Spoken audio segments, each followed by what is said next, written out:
I was out by the edge of the soybean fields behind my place in Franklin, Illinois, just open land with grain silos and gravel roads. It was past midnight, maybe closer to 1 o'clock, and I'd gone out with my phone because it was dead quiet and the stars were bright. Sometimes when I can't sleep, I just walk. That's when I saw the lights hovering low over the far end of the field. 3 of them pale white, not blinking, just hanging there about 30 feet above the ground with no sound at all. I started filming and zoomed in, watching them carefully. The lights didn't move initially. They just hung there, seeming to wait for something. Then, all at once, they began to drift slow and smooth, almost like they were connected. At one point, they paused and rotated. Not the lights themselves, but their entire arrangement, as if the whole thing was turning in place. Then they glided sideways, silent as air. It gave me goosebumps. You'd expect some drone noise or hum, but there was nothing. It felt like the whole world had stopped breathing. I filmed for maybe 2 minutes, standing completely still and silent. When I got home, I had full phone service again. I clipped the best 30 seconds and posted it to TikTok with a simple caption. Anyone else seeing this over Franklin right now? I went to bed, didn't think much of it, figuring I'd get a couple dozen views. Maybe someone in town would comment. But the next morning when I opened the app, the video had blown up. Tens of thousands of views overnight. Comments were pouring in from people saying it matched things they'd seen in Indiana, Missouri, even Oregon. Some skeptics claimed it was fake or CGI, but I was just trying to make sense of it. Around 8:30, there was a knock. 2 quick reps. Looking through the peephole, I saw 2 men, identical in every way. Black suits, white shirts, narrow black ties, old-style sunglasses with thin black frames and dark lenses. Short, slicked-back hair, exactly the same height. Now I opened the door maybe halfway, left the screen shut. 2 men stood outside, identical build like brothers or copies. The one on the left smiled immediately. Wide, too wide. No teeth, just lips pressed together in this perfect crescent. The one on the right did the same about half a second later. I remember thinking it looked rehearsed. "Mr. Porter?" the left one asked. His voice was flat, like it was being played through a speaker, with the bass turned down. "Yeah," I said. "What's this about?" He tilted his head, still smiling. "Just checking in, making sure you've been feeling safe lately." I didn't say anything right away. My mouth kind of opened like I was about to respond, but my brain hadn't caught up. The question didn't make sense. "I guess," I said. "Why?" "No reason," the other one said, in the exact same voice. "We've just had a busy night." They both nodded slowly, still smiling. I started to feel this tightness in my chest. Not like a panic attack, more like when a cop pulls behind you and you know you didn't do anything wrong, but your whole body tenses anyway. I asked who they were with. They didn't answer. Just said, "We appreciate your cooperation," and turned around in unison. Same stride, same posture. I watched them walk down the sidewalk to a black sedan parked at the curb. Not a government plate, just regular Illinois tags. They got in at the same time and sat there for maybe 5 more seconds before driving off. They never asked about the video, never mentioned the footage or TikTok or anything specific. Just busy night, just feeling safe. I shut the door and locked it. I went straight to my desktop in the other room to check the video again, but the app said, "This video is no longer available." I thought maybe it got reported or flagged for some reason. But there were no notices, no takedown messages, just gone like it had never existed. I figured I still had the raw file on my hard drive. I always save anything I filmed to my backup folder, but when I tried to boot up the drive, it just clicked a few times and spun down, not even showing up in Disk Manager, completely dead. I hadn't touched it since last night. I pulled it out of the enclosure and tried it on another PC I keep in the garage. Same thing. Clicks, spin, then silence. Not even the BIOS picked it up. I checked my cloud sync. Nothing. I had been offline that night like always because my internet's too slow to auto-upload big files. The only copy had been local. That's when I realized how quiet the house had gotten. I don't have pets or kids, but something felt off. Nye was heading home late one Sunday night in September, driving my parents' old silver Camry from my cousin's place near Plattsmouth, Nebraska. Everything seemed normal at first, but something felt off. There's usually some background noise, but that night was different. It was completely silent, dead air for what felt like an entire minute. Suddenly, I heard a car door When I looked out the front window, the street was completely empty. No movement, no people, just my truck and the neighbor's old Pontiac. I closed the curtains and sat in the hallway, half expecting something to happen. A strange feeling crept over me, like I was being watched even inside my own home. Around noon the next day, I tried logging into my TikTok account. My password wasn't working and reset links never arrived. I even attempted to log in from another device, but the system claimed the account didn't exist. When I tried to find the video's comments through links people had sent me, everything was gone. Reddit, Twitter, even UFO forums all showed blank thumbnails or 404 errors. Using recovery tools, I ran 3 different programs. They found fragments of old files like family photos, but nothing from that night. It was as if the file had never existed. Later that afternoon, I went into town to talk to people who might have seen something. At the gas station, I ran into Ben Holloway, a local hunter. When I asked about unusual lights in the sky, he gave me a strange look and responded curtly. Other people I spoke with mostly shrugged or seemed confused. One woman at the hardware store mentioned hearing dogs barking wildly around 1 a.m., but she assumed it was coyotes. I haven't filmed anything since then. My new hard drive works fine, but I check it daily. I haven't touched TikTok. The mysterious Sedan hasn't returned, at least not that I've seen. But at night, especially outside, I get this sense of something lurking just beyond the tree line. Not exactly watching, but waiting. I don't take walks anymore. I was driving on a narrow 2-lane road that cuts between endless cornfields. No houses, no lights, just stalks stretching out on both sides with the occasional mailbox barely visible. My car was old, with one working speaker and a cracked windshield. The window was slightly open, music playing low. It was one of those nights where the sky felt enormous, completely clear, packed with stars. While driving, I swerved a little to avoid a dead raccoon when something caught my eye. A soft orange glow was coming from the field to my right. At first I thought it was farm equipment, maybe a tractor working late. But this wasn't on the ground. It was floating about 20 feet above the corn. Perfectly round, smooth like a sphere, glowing from within, not casting light outward, just emitting this orange color with a slight flicker, like fire without smoke. Slowed down, pulled onto the shoulder, and turned off the radio. Just sat there, staring, completely still. My heart was racing. Not scared exactly, just completely locked in. Have you ever seen something that makes your brain struggle to determine if it's real? That was exactly how I felt. I grabbed my phone and opened the camera, but the screen showed only black. I tapped to focus, turned up the brightness. Nothing. The glow wasn't registering at all. When I looked back up, it was gone.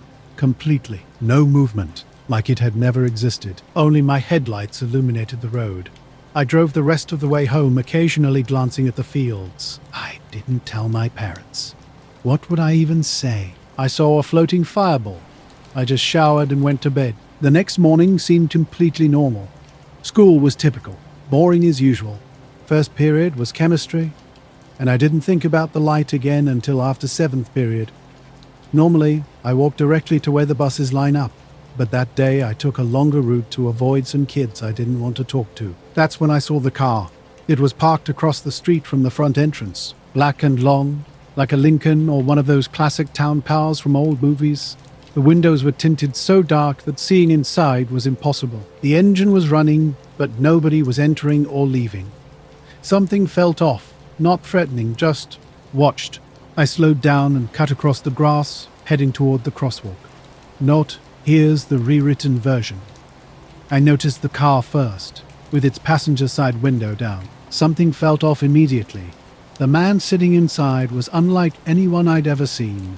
Paper pale, with short, light-colored hair, almost military style. A crisp black suit and white shirt with no tie completed his look. Dark sunglasses covered his eyes, even though the day was cloudy. His smile was unsettling. It didn't reach his eyes at all. His lips moved mechanically while his gaze remained fixed on me. In a flat, script-like voice, he said, "It's not healthy to dwell on things you didn't really see." I froze mid-step, my mouth suddenly dry. I hadn't told anyone about the previous night, not even my cousin. The car pulled away smoothly, almost silently. Gliding around the corner, and disappearing behind the senior lot's trees. I went straight home and locked my bedroom door, keeping my phone plugged in next to the bed with the flashlight app open. Sleep was difficult that night. Strange occurrences started happening gradually. At first they were minor. My phone would freeze momentarily before working again. My school ID badge would randomly stop scanning, then work the next day. One afternoon, my Spotify reset completely. All playlists vanished. History wiped clean. By Friday, things escalated. I found my algebra binder different after leaving it on my desk during lunch. Everything inside was flipped upside down, papers perfectly ordered but inverted. My friends seemed genuinely confused when I asked about it. One joked that I must be haunted. I became cautious, sticking close to crowds and avoiding walking alone. The man's cryptic warning about not thinking about something, the fireball, perhaps, haunted me.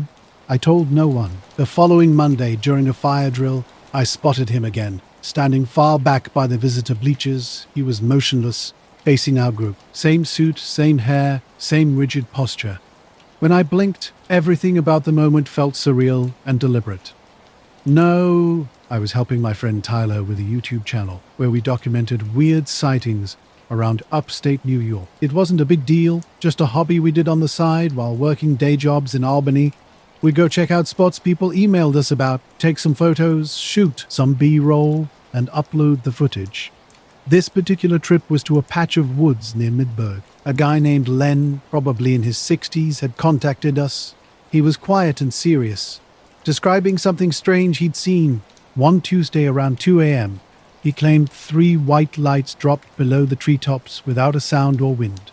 The next day, he'd hiked out and found a perfectly round ring in the moss, about 20 feet wide. His photos showed something odd. The ground looked flat and dry, like something had pressed it down.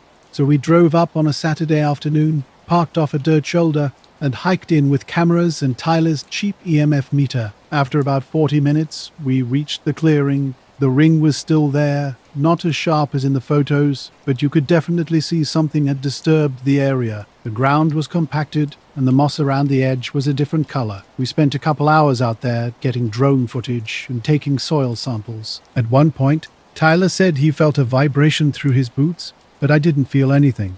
It was unusually still. No birds, no bugs, no sound, no wind. Later that night, something strange happened. A guy appeared and then vanished. When I asked Kayla, who was standing next to me, if she saw him, she looked confused and said, "What guy?" I started searching online for floating light cornfield, Nebraska, but found nothing substantial, just videos of drones, weather balloons, and fireworks. The next weekend, I went back to that stretch of road during the day. The corn stood motionless. I pulled over, got out, and walked a few feet in. Nothing. No tracks. No burn marks, no equipment, just dry ground and rows of stalks. I've never seen that car again. Not around town, not in front of school, but sometimes at night, there's this pressure behind my eyes, like someone's staring through the walls. I keep my blinds closed all the time now, even during the day. When I accidentally drive past that field, I try not to look. I'd been roommates for 3 years, Tyler and I, living in a split-level apartment on the second floor of a 3-story walk-up on Western Avenue. We got back to the place just after 10 o'clock, and something immediately felt wrong. The door handle wasn't fully latched, and it nudged open easily when I pushed it. At first I thought Tyler might have forgotten to lock up, but he always double-checks. We entered cautiously, scanning for signs of a break-in. Nothing seemed missing. Laptops were on the desk, the TV was in place, drawers untouched. But something was definitely strange. Every mirror in the apartment had been flipped. The bathroom mirror faced the wall, the full-length mirror in my bedroom was turned around, and Tyler's dresser mirror lay face down on the carpet. No glass was broken, and nothing else seemed disturbed. We checked the windows, all still locked from the inside. We didn't call the police, though. I'm not sure why. Maybe because technically nothing was stolen and there were no signs of forced entry. Just those mirrors. That night was tense. Tyler stayed in the living room with the lights on, and I lay in bed staring at the ceiling. Whenever I closed my eyes, I felt like someone was watching from just outside my peripheral vision. Silent. Motionless. Around 3 a.m., I got up for water and found Tyler already standing by the window, peering through the blinds. "There's someone down there," he said without turning. I stepped closer and looked where he was pointing. Across the street, under a sodium street lamp, stood a man in a black suit. No coat, no umbrella. Despite the drizzle, his pale skin stood out and he wore no hat. His arms hung perfectly straight at his sides, staring directly up at our window, unmoving, unblinking. Tyler had first noticed him about 30 minutes earlier. We watched for another 10 minutes. The man didn't look away, didn't shift, just stood there. I tried taking a photo on my phone, but when I checked, he wasn't in the frame, just an empty street. Tyler wanted to go down and confront him. I disagreed, suggesting we should wait. Eventually, sometime after 4 o'clock, the man walked away. Not toward a car or building, he simply turned and disappeared. The day before, we'd noticed something strange. No rush, no urgency. We both called out of work the next morning. I checked the locks again. Nothing seemed disturbed. We talked through our options. Report it, ignore it, maybe move. Neither of us truly believed we were in danger, but we couldn't explain the weird occurrences. That afternoon, we attempted to review the channel footage from the woods. The drone clips were present. Photos and soil samples remained intact. But Tyler's handheld files, the ones documenting his walk through the ring and discussing the soil, had vanished completely. Not corrupted, not misplaced, simply gone. Checking the SD card on my laptop yielded the same result. No files existed past a specific timestamp, right around the moment we'd noticed that unsettling quiet in the clearing. Just before bed that night, I glanced out the window. The street appeared empty, but one street lamp directly across from our building kept flickering. On off, on again, as if someone was manually controlling its power. I watched for a while, then closed the blinds. The next morning we said nothing. Just made coffee and proceeded with our day normally. But this wasn't the last time I saw the man. Later, I went out to the ridge just after midnight. As an astrophotography enthusiast, I often seek these moments to disconnect and focus on something larger. This late October night was crystal clear, dry, and cold, perfect for capturing stellar details. I drove alone to a spot I'd been scouting about 20 minutes from home in northern Vermont. A small dirt path led to a secluded ridge clearing miles from any streetlights. The sky was pristine. Using my Canon AE1 and some expired Kodak Ektachrome from a thrift store, I set up my tripod. 30-second exposures, ISO 600 capturing star movements around Polaris. Film photography demands patience, which I appreciate. After an hour, I packed up and returned home. The next morning, I developed the film in the campus photography department's dark room, a benefit of being a photography major with 24/7 lab access. 9. In the cramped, concrete-walled basement dark room with flickering fluorescent lights, I felt strangely at ease.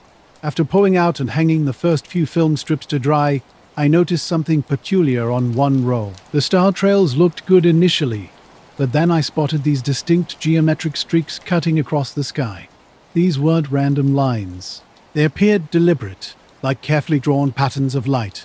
The shapes were unlike anything I'd seen before, definitely not from airplanes or satellites. I examined the negatives under the light, blinking and wondering if it might be a processing error or scratch. Curiosity got the better of me. I decided to print some frames and use the enlarger. Blown up, the shapes became even more intriguing. Triangles, diamonds, and what seemed like a hexagon glowed faintly white.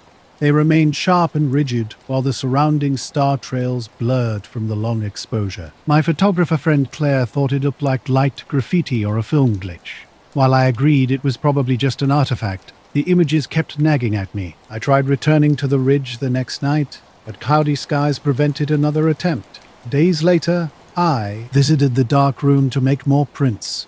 Only the janitor, Mr. Janitor, Mr. Crone, Carver, was there. When I reached into my locker, I discovered something alarming. All the prints with those geometric streaks were gone. Not just a few, but the entire set.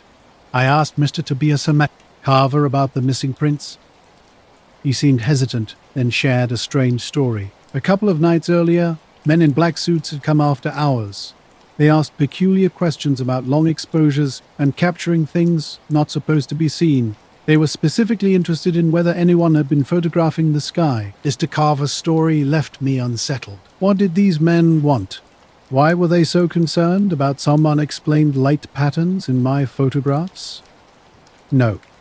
I kept my negatives untouched, checking the lab every day after that first encounter, but no new prints showed up. Something felt off in my gut after that initial moment. Late one night, walking back from the campus library, a black sedan sat parked under a street lamp a block from my apartment. Two men in dark suits remained inside. Their headlights briefly flickered as I passed, and I caught a glimpse of someone watching me. I hurried home, locking every door and window. Strange occurrences followed over the next week. My phone battery drained quickly despite minimal use. Movement flickered outside my window, vanishing when I looked. While driving home late one evening, my headlights dimmed momentarily before returning to normal. I stopped visiting the ridge and told no one, not even Claire. An email arrived on my school account one afternoon. No subject, just a cryptic sentence. "You've seen too much light lately." It came from an unrecognizable address. My reply went unanswered. That night, a shadow seemed to stand outside my apartment, disappearing when I looked closer. I tried convincing myself it was a streetlight trick. Eventually, I moved my negatives and prints to a safer location. Those men in black never reappeared, but I constantly felt watched, as if someone was waiting. I never understood those shapes on my film or why those men showed up. Photography of the night sky stopped after that. Something didn't feel right anymore. My obsession started with online satellite images. I'm no professional, just someone fascinated by UFOs, secret military sites, and restricted areas.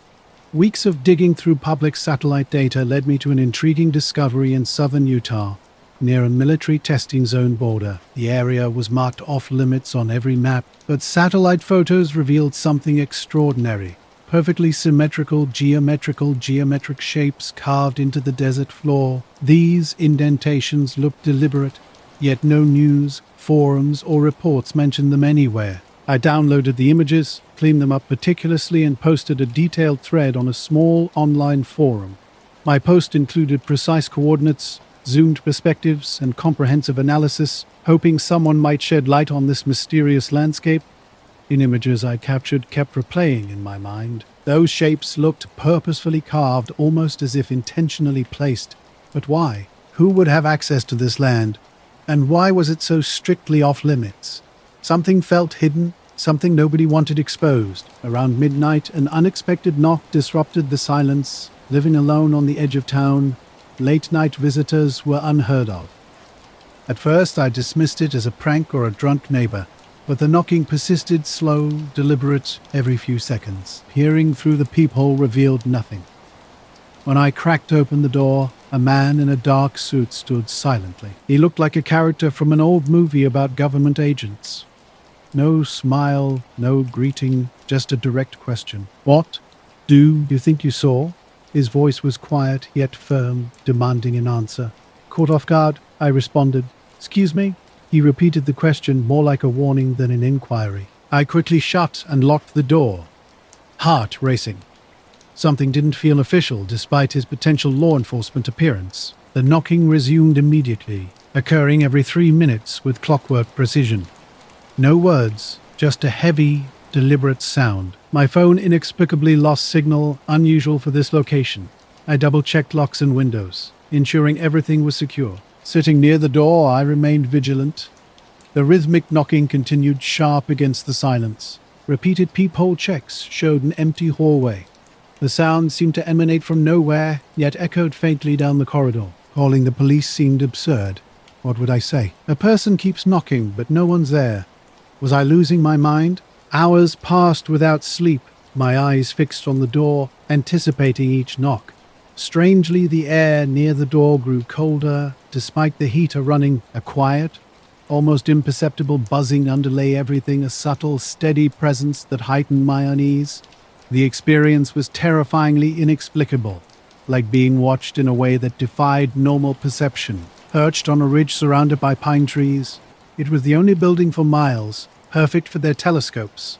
My shifts ran from 10 p.m. until 6 a.m., and most nights were uneventful. I'd patrol the grounds, check the perimeter, and watch for trespassers or wildlife.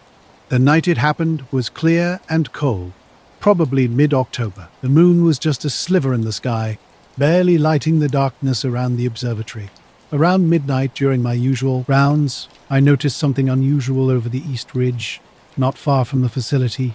Two bright spheres were hovering silently. They weren't flashing or blinking like planes or drones, just steady, intense lights glowing with a pale blue-white color. At first, I thought someone might be playing around with spotlights or lanterns, but these spheres didn't move erratically and weren't attached to anything I could see. They hovered side by side, about 50 feet apart, just above the tree line. I grabbed my flashlight and binoculars to get a better look. The spheres stayed perfectly still for nearly 5 minutes, floating without a sound. I radioed the control room inside the observatory to report something strange on the east side. They told me to keep an eye on it, but not to approach. So I stayed put, watching the spheres. Then, slowly and silently, without any shift in position, they started to rise. Later that day, I checked online. The thread I had posted about the satellite images was gone, deleted, completely wiped. No explanation, no warnings, just vanished. The hallway was quiet, and when I finally opened the door mid-morning, there was no sign of anyone. No footprints, no notes, nothing. I don't know what to make of any of it. The man, the knocking, the images disappearing.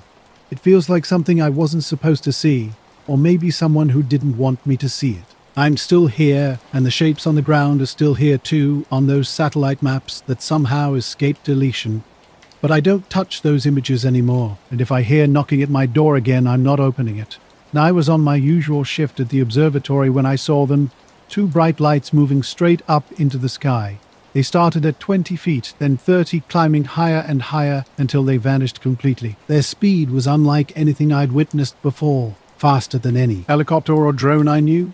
After they disappeared, I spent the rest of my shift meticulously checking the property. I walked the grounds and cycled through the security cameras, searching for any explanation, but I found nothing. No footprints, no vehicles, no signs of recent activity near the ridge. When I clocked out, I wrote my report carefully, trying to sound professional and avoid seeming unreasonable. I simply described two silent hovering lights that suddenly vanished. The next morning changed everything. My manager Jeff was waiting for me, noticeably tense and guarded. Before I could ask what was wrong, two men in crisp black suits walked in. They carried themselves with an unsettling, authoritative demeanor. Jeff introduced them as Homeland Security agents. They didn't offer names, just thick metal badges with numbers 0473 and 8921. Their eyes were what struck me most. They never blinked, staring straight ahead with an almost inhuman intensity. They asked me the same questions from my report. What did I see? When? Were there any unusual circumstances? I stuck strictly to the facts, describing the spherical objects, their silent movement, and my inability to find a rational explanation. They listened without taking notes, occasionally exchanging meaningful glances. Jeff remained nearby, but said nothing. After about 20 minutes, the agents left abruptly, without offering any explanation or instructions. Just before exiting, I heard one of them whisper something about restricted airspace and non-conventional aerial phenomena. The comment sent a chill down my spine. The rest of the day felt strange. The security cameras displayed intermittent static, and Jeff avoided my gaze, seemingly aware of something I didn't understand. That night, working my shift again, I walked the perimeter hoping for normalcy. But something had fundamentally changed. I'm Jake, and I've always been interested in abandoned sites with a bit of history. Not the type who breaks in for thrills, but someone fascinated by forgotten places. That October night near Fallon, Nevada, started pretty ordinary. Just me, a flashlight, and a decommissioned missile silo that had been closed for decades, tucked away in some scrubland behind a fence. I never believed in spooky stories or conspiracy theories, but what happened that night still haunts me. It began with two spheres, hovering silently in the exact same spot. This time, I wasn't alone. Behind me, a low hum, like electricity, filled the air. The forest around the observatory felt different. No wind, no rustling leaves, no distant wildlife sounds. It was as if the entire area was holding its breath. When I stopped and looked toward the spheres, something strange happened. One seemed to flicker for a split second, almost like it was glitching. My stomach twisted. I'd never seen anything like it before. The spheres rose again, this time moving slowly toward the observatory itself. I tried to radio the control room, but the static was overwhelming, and my voice came out crackled. For about 10 minutes, the lights hovered over the main telescope dome, then vanished without a trace. I couldn't sleep that day, or the next. Oddly, the agents never returned. Jeff said nothing more about them, and after that night, the spheres stopped appearing. But I kept feeling watched. At work, security cameras occasionally caught something moving just out of frame, too fast to be a person, too vague to be an animal. I started noticing strange little things, faint footprints leading nowhere, small patches of scorched grass near the equipment sheds. I told Jeff, but he just shrugged it off, suggesting animals or people messing around. The unease lingered. Weeks passed, and eventually the place felt normal again. But I never forgot those unblinking eyes, the spheres hovering in that strange stillness. I continued working night shifts, and every time the wind died down and the sky went completely quiet, I wondered if they might return. I don't have answers, just a collection of moments I can't explain. And I guess that's enough to keep me looking over my shoulder every once in a while. The old concrete walls were cracked and worn, marked with faded graffiti. I parked my truck on a dirt road a few hundred yards away and started walking toward the entrance, my boots crunching quietly on the gravel. The late afternoon sun hung low and orange, casting a dry, chilly light with a slight wind picking up. Standing at the entrance, I leaned over the edge and peered down into the dark shaft. It seemed bottomless from above, with my phone's flashlight barely penetrating the first few feet. The air was stale and cool, as if the place had been sealed away for years. A concrete hole gaped where a missile would have been stored deep underground. I pulled out a coil of rope and rigged a harness, planning to lower myself for a better look. Just as I was preparing, something flickered in the shadows below, a faint glow almost like a phone or lantern light. I froze momentarily, but dismissed it as a trick of light or a reflection from the fading sun. Nobody else was supposed to be here. Rigged up, I descended about 20 feet into the shaft. The walls were damp, and the musty smell of old metal and earth grew stronger. The earlier glow had vanished, but my flashlight caught something else. A series of irregular, pulsating blue and white lights along the far side, deeper down. I called out, but my voice just echoed weirdly off the concrete walls, met with silence. My heart rate increased for reasons I couldn't explain. I climbed back up, noticing the wind had grown stronger and the sky was turning dark. I scanned the area but saw no signs of anyone. No footprints, no vehicles, no lights. Back at my truck, I discovered my phone signal was gone. That wasn't unusual in remote areas, but the radio was dead too. No static, no buzz, just complete silence. I drove towards town, headlights cutting through the darkness. On the 2-lane road, the only illumination came from stars and a faint glow on the horizon, likely from Fallon. My ruck's dashboard started flickering halfway home. The gauges went weird for a second and the radio suddenly came on with a low, constant hum like electrical interference. It faded and cut out before I could adjust the knobs. When I got home, the strangeness continued. My apartment looked exactly the same. Clothes scattered on the floor, books stacked on the table, nothing out of place. But there was something new in my mailbox. A single photograph with no envelope and just a short note in messy handwriting that read, "We're not buried that deep." Flipping the photo over, I stared at a grainy black and white shot taken from above. I recognized the spot instantly, the silo seen from the air at night. And there in the picture, standing at the edge of the silo's opening, was me. My silhouette, hands resting on the concrete rim, looking down. I couldn't understand how someone could have taken this photo or who sent it. I live alone on the second floor of an apartment building with no windows facing that direction. The place is locked tight, and no one has keys except me and the landlord I barely know. After that night, I kept trying to figure out if I'd imagined the lights or if someone had been in the silo with me. I went back during the day, alone and with friends, but saw nothing unusual. No lights, no sounds, no footprints or evidence anyone else had been there. The area was quiet, almost too quiet. A week later, driving by the silo at dusk, my truck's radio went dead again. The sky was clear, the sunset fading, and that same hum started low and steady, I turned off the engine and stepped outside. The air felt heavy, and the cicadas that usually fill the evening were silent. Then, just beyond the tree line, I saw the faintest glow again, not moving fast, just hovering low, flickering between blue and white. It wasn't a helicopter or plane. No wings, no sound. I wanted to call out, but the words stuck in my throat. After a few minutes, the light dimmed and vanished into the night like it was never there. I went home and locked every door, triple-checked the windows, and didn't sleep well for days. Since then, the weird things haven't stopped completely. The lights sometimes flicker on my porch at night when no one's here. My phone glitches out. Pictures I didn't take show up in the gallery, just static and shapes that don't make sense. I don't know who or what sent that photo or why they would watch me from above the silo.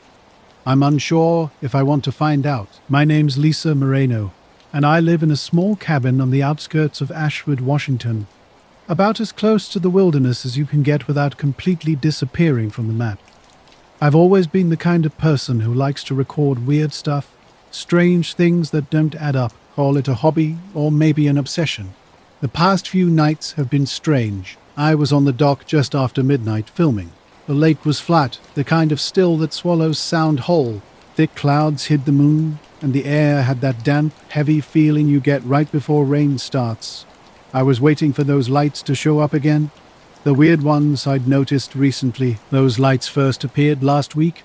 I was out here messing around with my phone's camera when faint glimmers started flickering over the water, moving in patterns that didn't match anything natural. No planes, no bats, no fireflies. They looked like small orbs hovering and then zipping in ways that didn't make sense.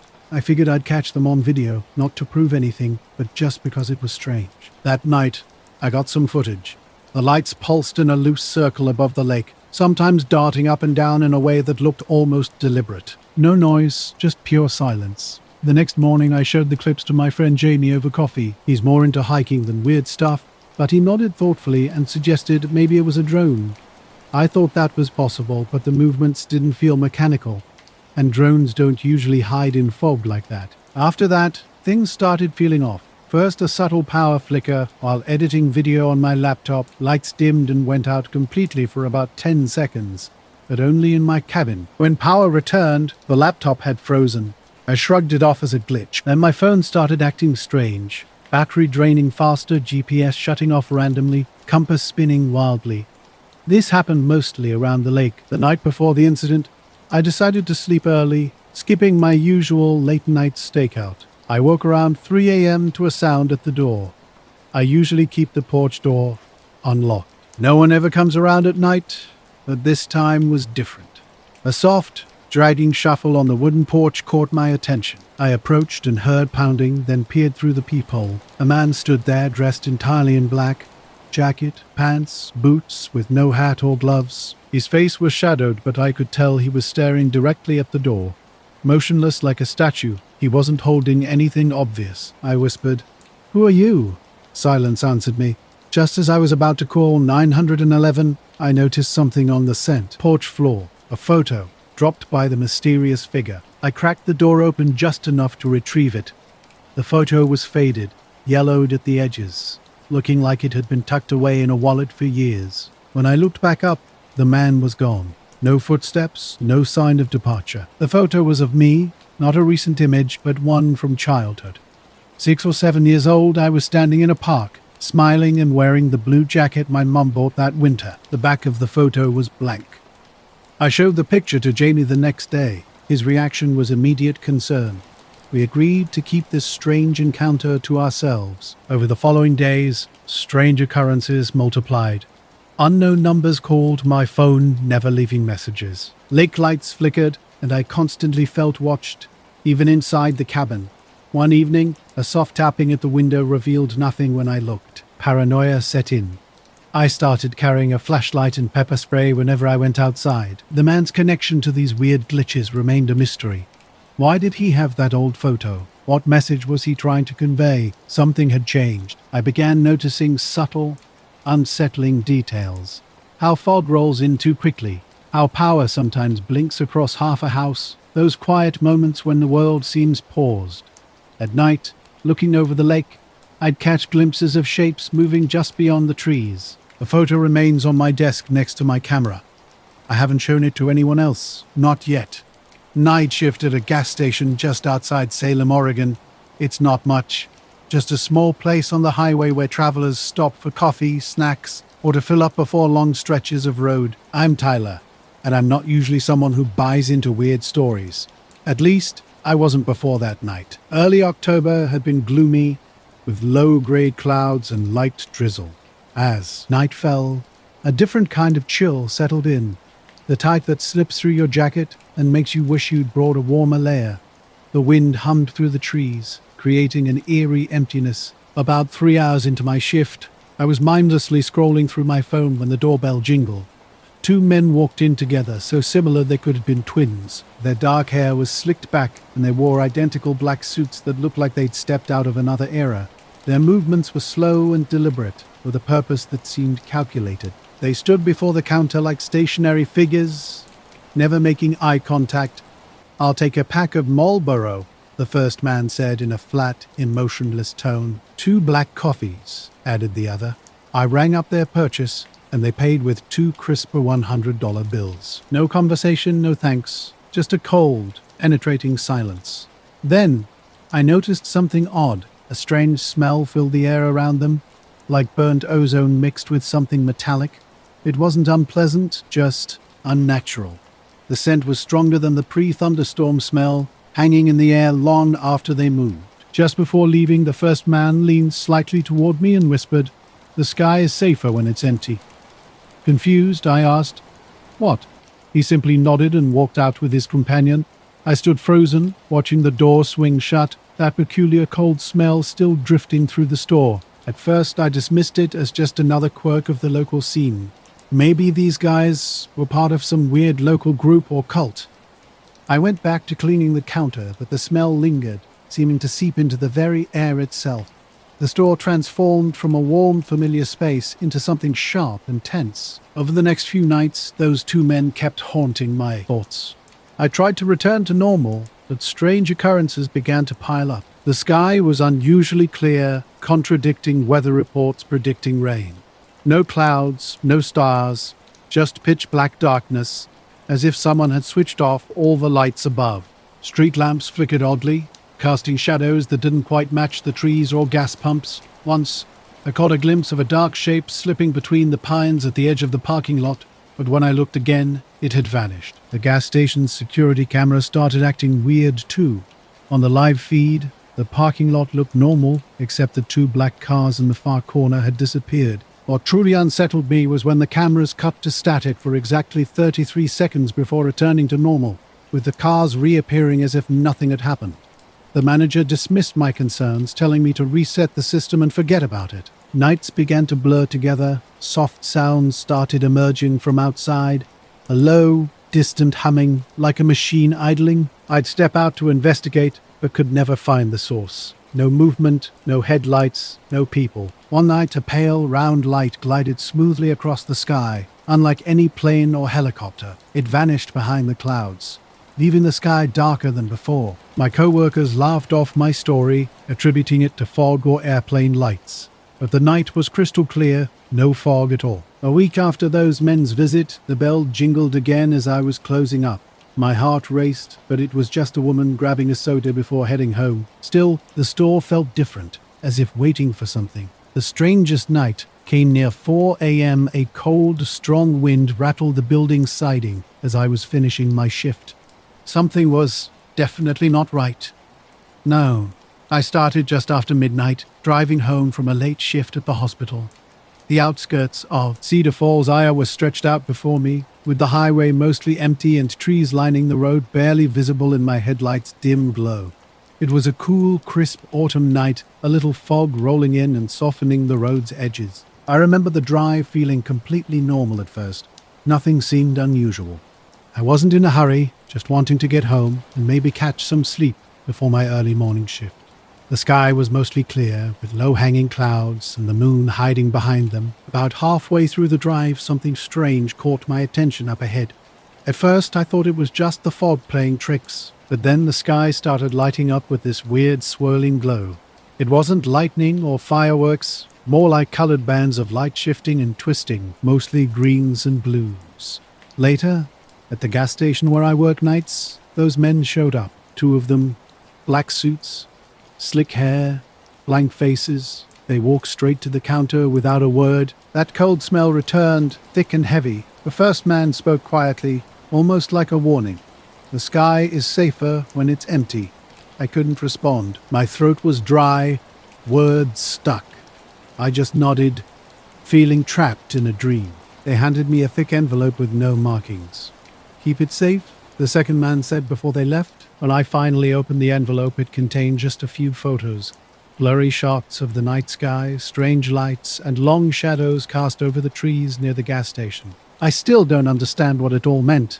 Since then, I keep watching the sky during my shifts, waiting for something else to happen. I don't expect those men to return, but sometimes when the wind picks up just right and the night goes quiet, I swear something is watching from the treetops. I still work nights at that gas station. That cold smell comes back now and then, usually right before the sky seems to go a little darker than it should.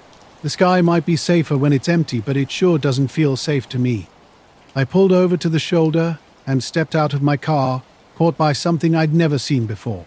The northern lights or storms couldn't compare to this. The sky was dancing with a strange, quiet light. No thunder, no crackling. Cold air wrapped around me, fog curling near my boots. The whole scene felt almost hypnotic. Electricity seemed thick in the air, yet I could barely hear anything except the faint rustling of trees. When I tried to record it on my phone, the screen flickered and the camera wouldn't focus right. Within seconds, the light started fading, melting away like smoke, until only regular stars remained, barely visible through the fog. I kept driving, thinking about telling my brother, but worried he'd dismiss it as a drone show or airplane lights. About 20 minutes later, I pulled into my driveway and noticed something immediately strange. Across the driver's side of my windshield, something was scratched in. First, I thought it was just a smear or dirt, but when I wiped it with my sleeve, the words became clear. "Look up less." I rubbed my eyes, checking again. The message was fresh, as if someone had just used a key or sharp object to carve it minutes ago. That's when I noticed the car. Parked down the street, maybe 50 yards away, sat a black sedan. Nothing seemed unusual at first glance. No markings, no headlights. But the engine was running, humming softly in the quiet night. No one was inside. I stood on my porch, watching and wondering if someone was playing a prank or if I'd imagined everything. The car remained motionless, its engine idling like it was waiting. I didn't want to investigate, so I went inside and locked the door. The next morning, I told neighbors about the weird light and the windshield message. Nobody else had seen anything, and no one knew about the black car. The police said they'd keep an eye out, but didn't seem concerned.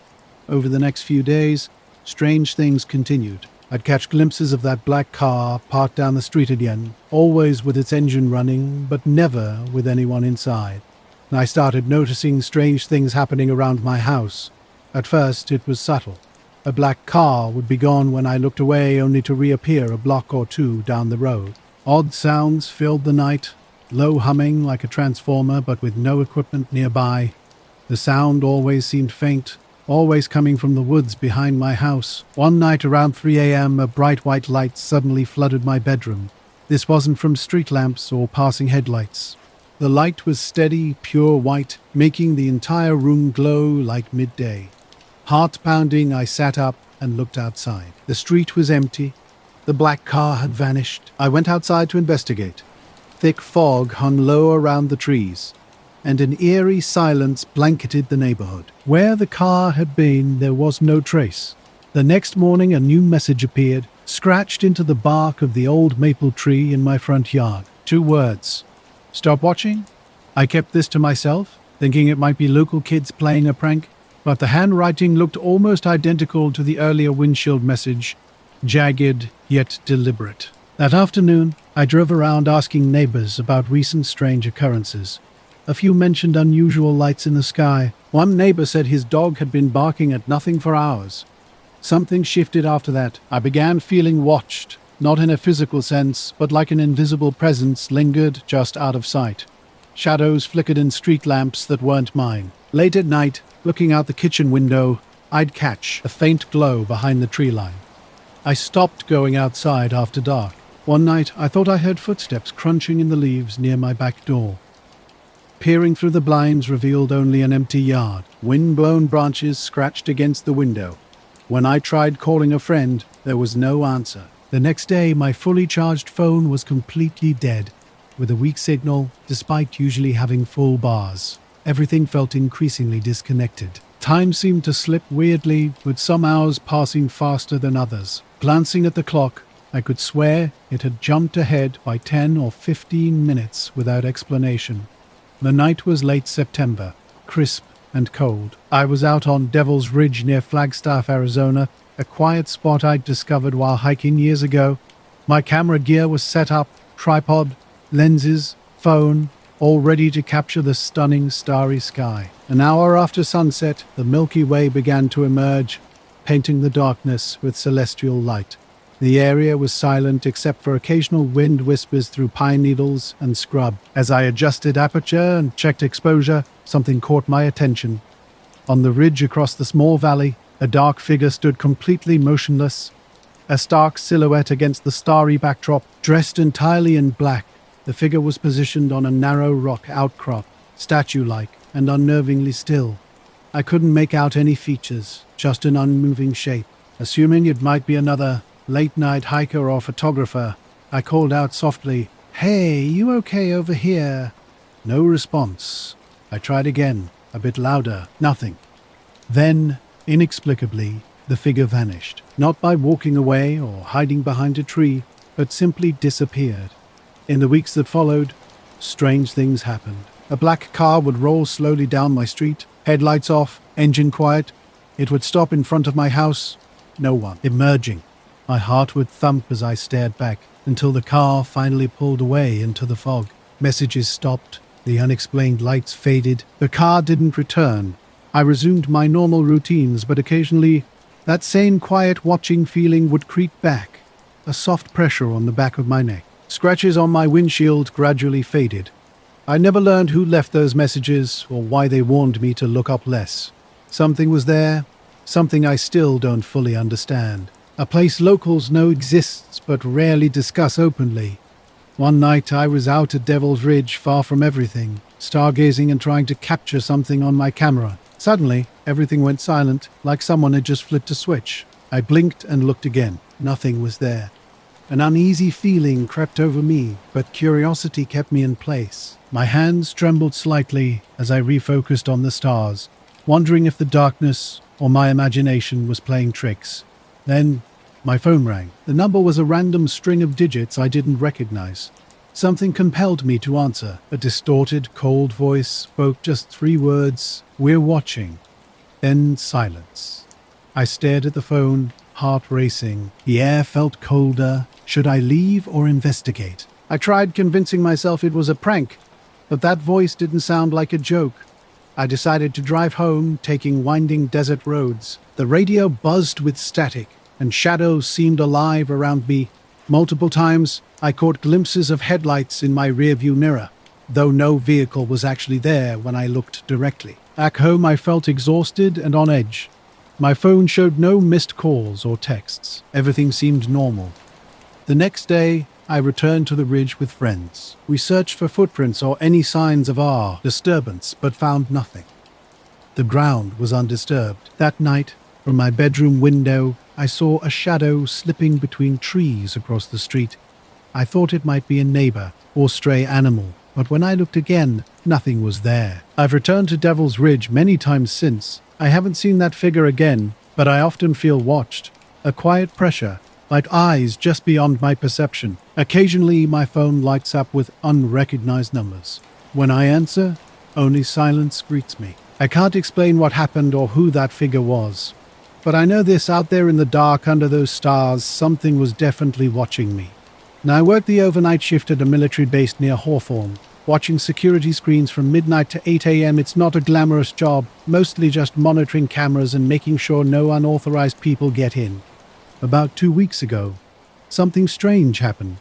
Around 3 a.m., the security room was quiet, except for the soft hum of machines and distant wind. As I scrolled through perimeter camera feeds, one particular camera caught my attention.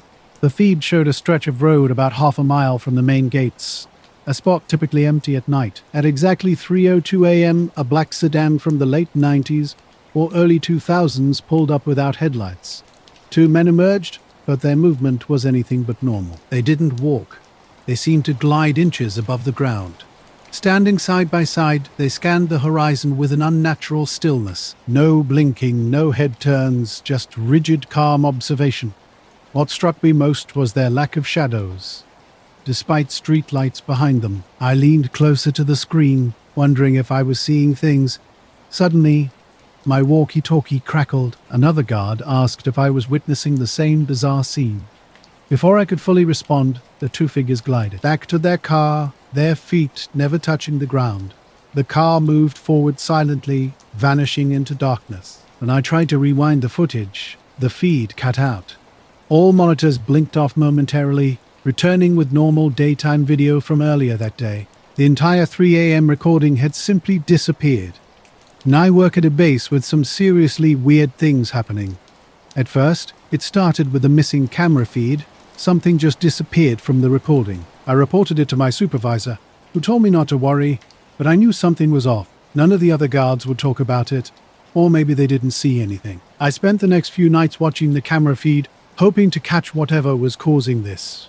But nothing showed up. No mysterious black car, no shadowy figures.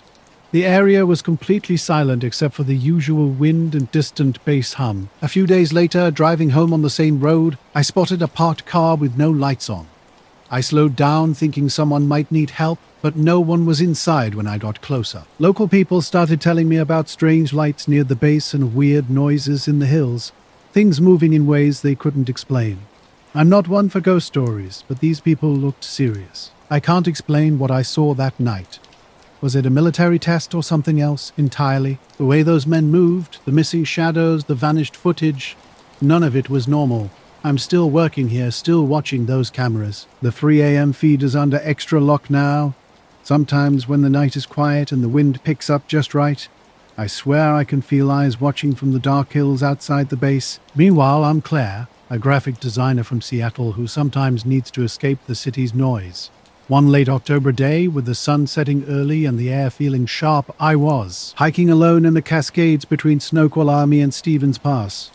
The forest was damp from recent rain, and the trail was mostly empty. About 3 miles in, something caught my eye just off the path near some ferns. A black briefcase sitting upright, as if carefully placed. No markings, just a scratched, matte black surface that looked like it had been dragged around. I was hiking, and everything seemed normal at first. Then I spotted a briefcase, locked tight with no visible way to open it. The hard shell looked like something you'd use for camera gear, but something felt off. I tried jiggling the handle, shaking it a bit, but it wouldn't budge. Thinking someone might have dropped it, I left it where it was and continued walking. That's when the forest started to change. The air felt heavier, sounds became muted. Bird chirps and leaf rustlings seemed distant. Like someone had turned down the world's volume. I wondered if it was just my imagination playing tricks. When I reached the turnaround point and looked back, the briefcase was gone, completely vanished. No footprints, no crushed ferns, nothing. I tried to shake off the weird feeling and headed back. Strange things followed in the next few days. I constantly felt watched, but whenever I checked, no one was there. My phone battery drained faster than usual. Calls would get static, and the screen would randomly flicker. Small occurrences, but enough to make me uneasy. A few days later, I returned to the trailhead to clear my mind. As I walked from my car, I noticed a man near the parking lot's edge. He wore a crisp black suit and tie, with short, neat, dark hair. But his eyes were what truly unnerved me. Not tired, but completely hollow, like empty sockets with nothing behind them.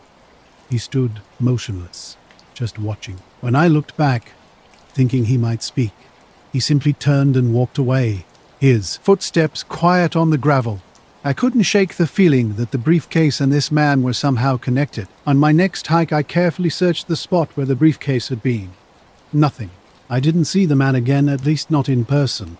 But sometimes, when I'm alone, I can't help wondering about that day in the forest. Working for the Melrose Gazette, I usually cover local news like county fairs and city council meetings. But this crop circle story was different. Something pulled me to investigate. Just after dusk, I arrived at the farm. The sky hung heavy with mist rolling in from the Platte River. A slick dirt road cut through cornfields stretching like dark shadows. Tall stalks brushed against low clouds, and the air carried a damp, metallic scent. The farmer, Hank, seemed spooked, but let me wander the path. I walked carefully, examining a perfect 50-foot circle. Every cornstalk was bent, not broken, almost too precise, like someone used a stencil. The ground was wet, and crops hadn't started to wilt. Silence engulfed everything. No insects, no rustling leaves. Even farm dogs down the road were quiet. This felt unnatural. I took photos, my breath misting in the cool air. Strangely, my phone battery plummeted from 70% to 20% in minutes. When I stepped back to view the circle, thick mist swirled in low light. Cornstalks seemed to close in, almost blocking my view. That's when I heard footsteps behind me. Spinning around, heart racing, I saw nothing, just cornfields moving gently. Now I keep thinking about a briefcase. What was inside? Why was it here? Why did it disappear? I have no answers. Just a strange feeling that something was watching, waiting, or trying to send a message I can't understand. Sometimes, out of the corner of my eye, I catch a glimpse of someone standing just beyond my vision. Someone in a black suit with those same empty eyes. Maybe an animal or just my imagination lurking in the darkness. The mist hung thick around me, obscuring everything. Two men suddenly appeared through the fog, wearing crisp black suits that seemed out of place in this cornfield at night. No ties, but shoes polished to a shine even in the muddy ground. They didn't look like they belonged here. One of them fixed his gaze directly on me and spoke softly, almost in a whisper that cut through the silence. "Are you prepared for what's beneath the soil?" The question hung in the air, sharp and unexpected. I blinked, confused. "What do you mean?"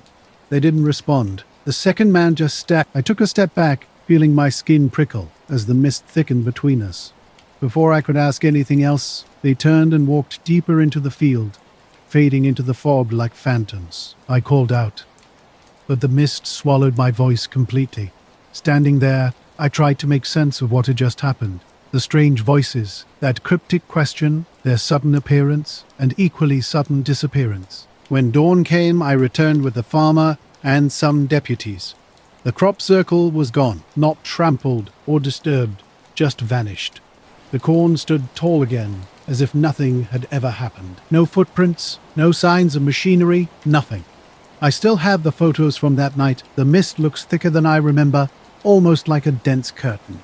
I don't talk about what happened much. The circle, those men, that haunting question. Sometimes I wonder if it was just a strange dream or something I can't explain. But every now and then, when the mist rolls in thick over Melrose, I remember that question echoing in my mind, and I realize I still don't know the answer. The first time I noticed the black sedan parked across the street from my house, I thought it was just someone visiting a neighbor. It was late, around 11 p.m. on a Tuesday, and the street was quiet except for the occasional passing car. The sedan was a newer model, totally blacked out windows, clean and unmarked, with no plates. It was parked perfectly parallel to the curb, as if it had been there all day. I stepped out onto my porch just to get a look, but the driver didn't move. Just sat there, engine off. I figured maybe someone was waiting for a friend. Then the next night, same car, same spot. I wasn't sure if I was imagining things. No, one night on State Route 42, I was driving home late through that quiet stretch of highway that cuts through the edge of town. I pulled over at a roadside overlook to stretch my legs and get some fresh air. The sky was clear, and stars were bright, with a little chill in the air. When I glanced up, something strange caught my eye. Hovering about 50 feet above the highway center line was a dark, smooth, rounded shape, unlike any aircraft I'd seen. No wings, no blinking lights, no noise, just floating perfectly still. It seemed to absorb the light around it, blurring where the object ended, and the sky began. I remember the street lights below flickering as if struggling with power. Fumbling with my phone, I managed to snap a few pictures, though focusing was difficult. After a few minutes, the object drifted slowly to the right, over the trees, and vanished as quietly as it had appeared. I drove home feeling watched, an uneasy sensation lingering.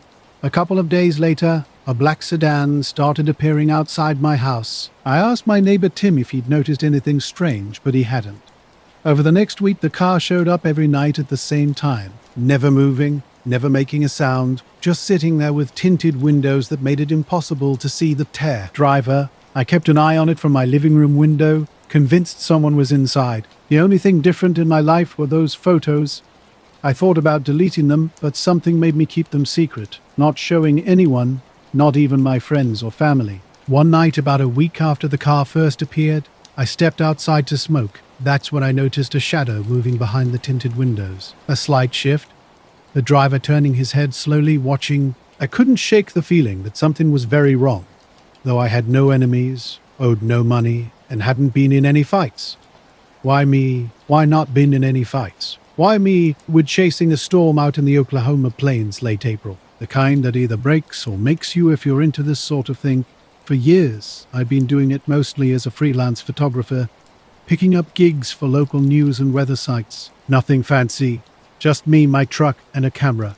That afternoon, the sky was an insane mix of dark grey and green, the kind that makes you feel like the air itself is charged. I was following a funnel cloud northwest of Tulsa, just off some empty back roads. Wind howling, dust whipping around, and the storm was building fast. I pulled over on a gravel shoulder, set up my camera on the tripod, and started filming the funnel from a safe distance. The cloud was rotating steadily, thick at the base, tearing across the flat land. I was focused on the usual stuff, the swirling dust, lightening off in the distance, the way the clouds shifted and twisted. Then, out of the corner of my eye, something caught my attention. I swallowed hard and went back inside, locked the door, checked the windows. I kept thinking maybe I was just being paranoid. But then one evening around 9 p.m., there was a knock at the door. Not the usual kind, soft, deliberate, like someone trying to avoid making noise, but still getting my sieve, but still getting my attention. I opened it a crack and saw a man standing there. Black suit, perfectly pressed, no tie. He looked ordinary enough, but there was something about the way he held himself. Calm, too calm, like he'd rehearsed this moment 100 times. He didn't smile, didn't say hello, just handed me a small, plain business card. No name, no company, nothing but a single line printed across the center in black ink. Forget the pictures, his voice was barely above a whisper. Before I could say anything, he turned and walked away. The street was empty. No car waiting, no one else in sight. I looked down at the card. The paper was thick, almost unnaturally smooth. I wanted to throw it away, but instead I stuck it in my pocket. After that night, the black sedan stopped showing up, but the photos stayed on my phone, and sometimes when it's dark and quiet, I catch myself glancing out the window, half expecting to see those blacked-out windows staring back. I don't know who that man was or what he wanted. I don't know if I should delete the pictures or keep them. All I know is that sometimes when I look at those photos, I see more than just a shape hovering over the highway. There's something watching back, and I don't think I'm supposed to see it. Nor, I caught something that didn't fit right. Just above the funnel's tip, there was a faint shimmer, like a reflection or maybe a heat haze. When I adjusted the zoom, I got a better look. At first, I thought it was debris caught in the updraft, but this was too smooth, too precise. It gleamed in the fading sunlight, looking like some kind of metallic object hovering there, oval-shaped and maybe the size of a small car. It moved slowly and deliberately, not spinning or tumbling, just holding position as if watching the storm or riding its edge. My heart was pounding as I kept filming, trying to stay steady. The wind was getting worse and rain started to spit. For about 2 minutes, the metallic shape hung there before the funnel shifted direction and it faded away, swallowed by the clouds. I packed up fast and headed back toward town, my adrenaline buzzing but trying to keep my head clear. That night, I uploaded the footage to my YouTube channel and shared it on some storm-chasing forums. By morning, the video had gone viral. Tens of thousands of views sparked endless speculation. Some thought it was a drone. Others claimed it was just a light trick or a reflection. Then the weird stuff started. Around noon the next day, I got a call from an unknown number. The The voice claimed to be an insurance agent asking about recent wind damage to my brain. I laughed it off at first, thinking it was a prank, but the caller sounded clinical, almost like reading from a script. They were checking for cognitive impairments from severe wind exposure, they said. It was supposedly routine for people involved in high-risk weather events. When I asked who they were with, the line went silent. Then they hung up. I tried calling back immediately, but was disconnected. That's when the footage vanished. My YouTube channel remained, but the video was gone. No explanation, no takedown notice. I tried uploading my backup copy, but it wouldn't process. In the forums, others who had saved or shared the video reported similar issues. Files corrupted or mysteriously deleted. After that, strange things started happening. My phone would beep randomly with no notifications. No, I was hiking alone one Saturday afternoon in the Bayero National Forest in Montana. Early October, with leaves starting to turn and a crisp edge to the air.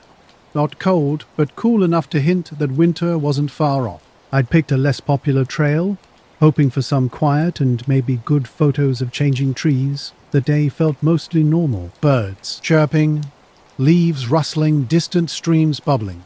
But about halfway through the hike, as I crossed a small ridge and descended into a hollow, everything changed. The forest went silent.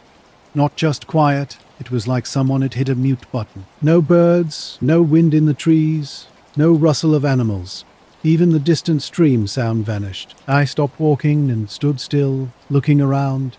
The air felt unnaturally still, almost too perfect. I tried to shrug it off, thinking maybe it was a weird pocket where wind didn't reach or a rare moment without animal sounds, but the silence pressed in and the forest felt heavy, like it was holding its breath. Then I noticed something in a clearing ahead. At first, I thought it was a black tarp or some equipment. Getting closer, I realized it was a helicopter, black, hovering about 20 feet above ground, totally still except for slowly spinning blades. It didn't look like any rescue or ranger chopper I'd seen. Completely black, no markings, with a low humming sound, almost mechanical. Up in the sky, there'd be strange reflections or quick flashes in the clouds. Nothing solid, just flickers, like something was trying to stay hidden but couldn't help revealing itself. One night, driving home from a diner, my radio cut out completely for a full 5 minutes. No static, no sound at all, just dead silence, even though the engine and everything else were fine. I checked my car the next day. No issues. I kept waiting for someone official to contact me, maybe asking for the footage or an interview. Nothing. It's been a couple of months now. I still chase storms, but I stay away from funnels and anything that gets too close. Sometimes I wonder if I imagined the whole thing, the metallic shape, the call, the missing video, but the memory of that shimmer above the funnel cloud is burned in here. I don't know what it was, I just know it. Wasn't part of any storm I'd ever seen before. No, here's the rewritten version. The clearing was silent except for the distant hum of an engine. 3 figures stood absolutely still, like statues. No movement, no faces, just black shapes blending into the landscape, perfectly motionless and uniform. My body froze, brain racing. Something wasn't right. I raised my camera with trembling hands and snapped a few pictures. A helicopter emerged overhead, gliding almost silently above the treetops, and then vanished. In an instant, the figures disappeared too, leaving no trace behind. A weird chill ran through me despite the warm air. I left quickly, heart racing, trying to understand what I'd just witnessed. The next week seemed normal at first. On Monday morning, driving to work along my usual route, I noticed a black SUV trailing me. Tinted windows, no visible plates. It followed me persistently through back roads and light traffic, staying close no matter which turns I took. At a red light, the passenger window rolled down. A man leaned out and spoke words that sent a chill down my spine. Forests don't like company. His voice was calm, but carried an unsettling undertone. After that day, strange things started happening. My phone battery drained unusually fast. Shadows flickered at the edge of my vision, disappearing when I looked directly. The SUV never reappeared, but I felt constantly watched. The memory of that silent clearing and the 3 motionless figures haunted me. They seemed to belong to a world I was never meant to see. I never returned to that part of the forest, and I'm not sure I'll ever understand what truly happened that day. No, Sometimes the black shapes feel like they're watching from out here when the wind is low and the trees stand quiet. My name is Jamie Taus. I live in Asheville, North Carolina, and I've always been fascinated by weird stories that people often dismiss as conspiracy or urban legend. I started the podcast almost 2 years ago, mostly as a side project. I'm not interested in wild tales, just local mysteries, odd disappearances, and things that don't quite add up. Last month I released an episode about an unsolved UFO sighting from the 1970s that had been mostly forgotten. Walt, a trucker, reported seeing strange lights hovering over a highway near Cherokee before losing track of time. Official records are sparse, and locals treat it like a campfire story. But I discovered some old audio interviews and managed to piece the story together. The episode gained more listeners than anything I'd done before. The day after it was released, I started receiving strange voicemails on my podcast number. At first, they were just static bursts, the kind you get with a bad connection. After a few days, the static began to break up, revealing something underneath. A deep, distorted voice repeatedly said, "Turn back the signal. No name, no additional message." I initially thought it was a prank. Who would go to such lengths? But the voicemails kept coming, almost daily. Always at night, always the same phrase. Sometimes the static would become so loud it would rattle my phone. I tried blocking the number, but it kept changing. No call ID, no trace. When I told friends about it, they laughed it off. They figured it was part of the spooky podcast hype, or just someone trolling me. But I couldn't shake the feeling that something was wrong. About a week after the episode went live, I woke up to find all my recording gear had vanished. Every microphone, recorder, mixer, and headphones, everything I used to create the podcast was gone. I live alone on the edge of town, with no housemates or easy access for others. I checked every window and door. Nothing was broken or forced. It was as if someone had a key and knew exactly what to take. What truly unsettled me was what I found outside my front door. Sitting on the welcome mat was a single microphone, one of the old handheld mics I use for interviews. It wasn't just left there carelessly, it was carefully placed right in the center. When I picked it up, I noticed something carved into the metal body near the base. Just one word: silence. I wasn't sure how I lost that moment. It felt like a line had been crossed, but not in any way I was prepared for. The police shrugged it off as a burglary with a weird message. They couldn't explain the missing stuff or the mic on the doorstep, and found no signs of forced entry. Voicemails stopped after that, but paranoia didn't leave me. I watched shadows in my apartment, double-checked locks, and jumped at every noise. I shut down the podcast, deleted the episode about Walt, hoping to stop whatever was happening. But something else started. When I tried recording ambient sounds or anything normal, the playback would have static or low whispers layered underneath. Nothing clear, but always present. I tried wiping my phone and computer, reinstalling everything, but the interference persisted. The room's silence felt heavier, like something was watching me. Around midnight last night, a soft, deliberate knock came at the door. Looking through the peephole, no one was there. I opened it anyway and found a small, worn cassette tape sitting on the porch light ledge. No label, no writing. I brought it inside and played it on my old tape player. It was mostly silence except for a low, rhythmic pulse like a heartbeat. After a minute, the voice came through clearer than before. The same deep voice, calm but chilling. "Turn back the signal." I turned it off, heart pounding. Now I'm writing this, trying to make sense of it all. The gear is still gone. The voice keeps coming in bursts of static on my phone. And that mic sits silently on my desk, cold to the touch. I don't know what I'm supposed to do next. I was a little after 7 p.m. when I took off from the municipal strip just outside of Missoula. Weather was good, weathered scattered clouds, no turbulence. I fly a 1974 Piper Cherokee I co-own with Pete from the flying club. Nothing fancy, just a solid little four-seater we keep in a shared hangar. That night I was flying solo, just a loop east toward the Bitter Roots and back. I like taking short runs around dusk, especially in fall when the air is smoother. I filed the usual VFR flight plan, got my clearance, did all the checks. Nothing out of the ordinary. I wasn't testing anything new or pushing any altitude, just a routine flight. About 20 minutes in, somewhere over the foothills near Rock Creek, I saw something. I was flying a routine route when something caught my eye off the left wing. At first, it looked like another aircraft, but something was off. About 200 feet away, it moved parallel to me without overtaking. The object was metallic, perfectly round like a coin held on its edge, but with no visible propulsion lights or markings. What struck me most was how completely silent it was. Even in a noisy cockpit, this silence was different. The object moved with an unnaturally smooth motion that made the silence even more pronounced. For maybe 15 seconds it kept pace with me before shooting upward at an angle and vanishing into the clouds. I radioed air traffic control, reporting just the facts, a possible unidentified aircraft. The controller's response was odd. They weren't showing any traffic in my vicinity, and there were no primary radar hits. That's unusual, even in a low-traffic area. I finished the flight normally, logged my time, and filed a standard report. I expected maybe someone would follow up in a day or two, but nothing happened. A week passed, then two. No calls, no emails, not even a note from the FAA representative. With over 30 years of flying experience, I know how things can get lost in bureaucracy. But then something strange occurred. I checked the online flight log and found my report completely missing. Not edited, just gone. I went to the hangar to pull the paper copy, but that folder had vanished too. My colleague Pete confirmed he hadn't touched anything.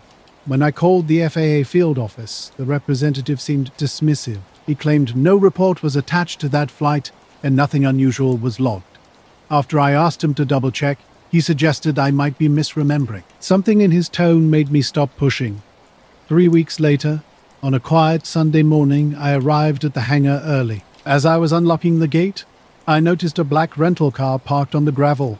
2 men in black suits stood beside it, watching.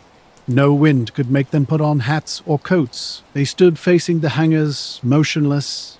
Something about these two felt off. Maybe insurance agents or federal inspectors doing a routine check. I hadn't reported anything unusual, and the club hadn't mentioned any scheduled visit.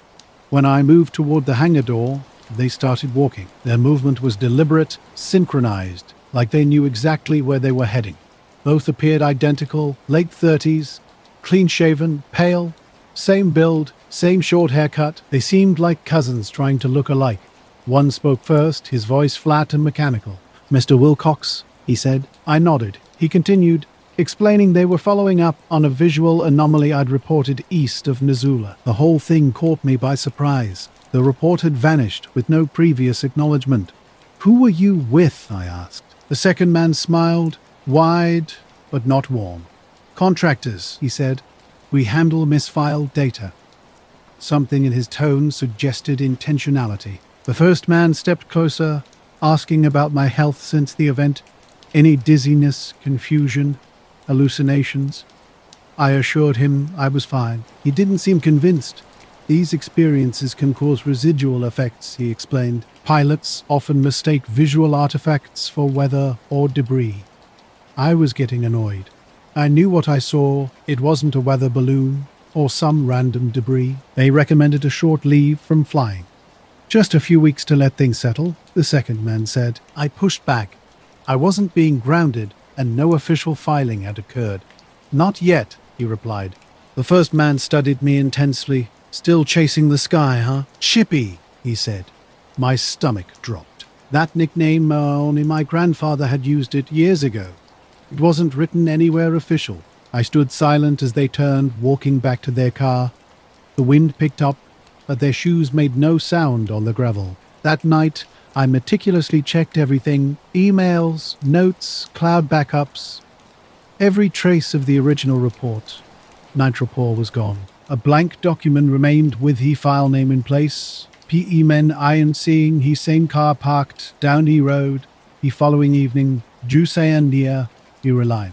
I've been avoiding flying since Hyanai. I was all walking Benny, my shepherd mix in early February. I was wearing old sneakers and a hoodie. No boots on a dry sidewalk around 12:45 a.m. Benny needs Hallis walk before bed, or he'll pace all night.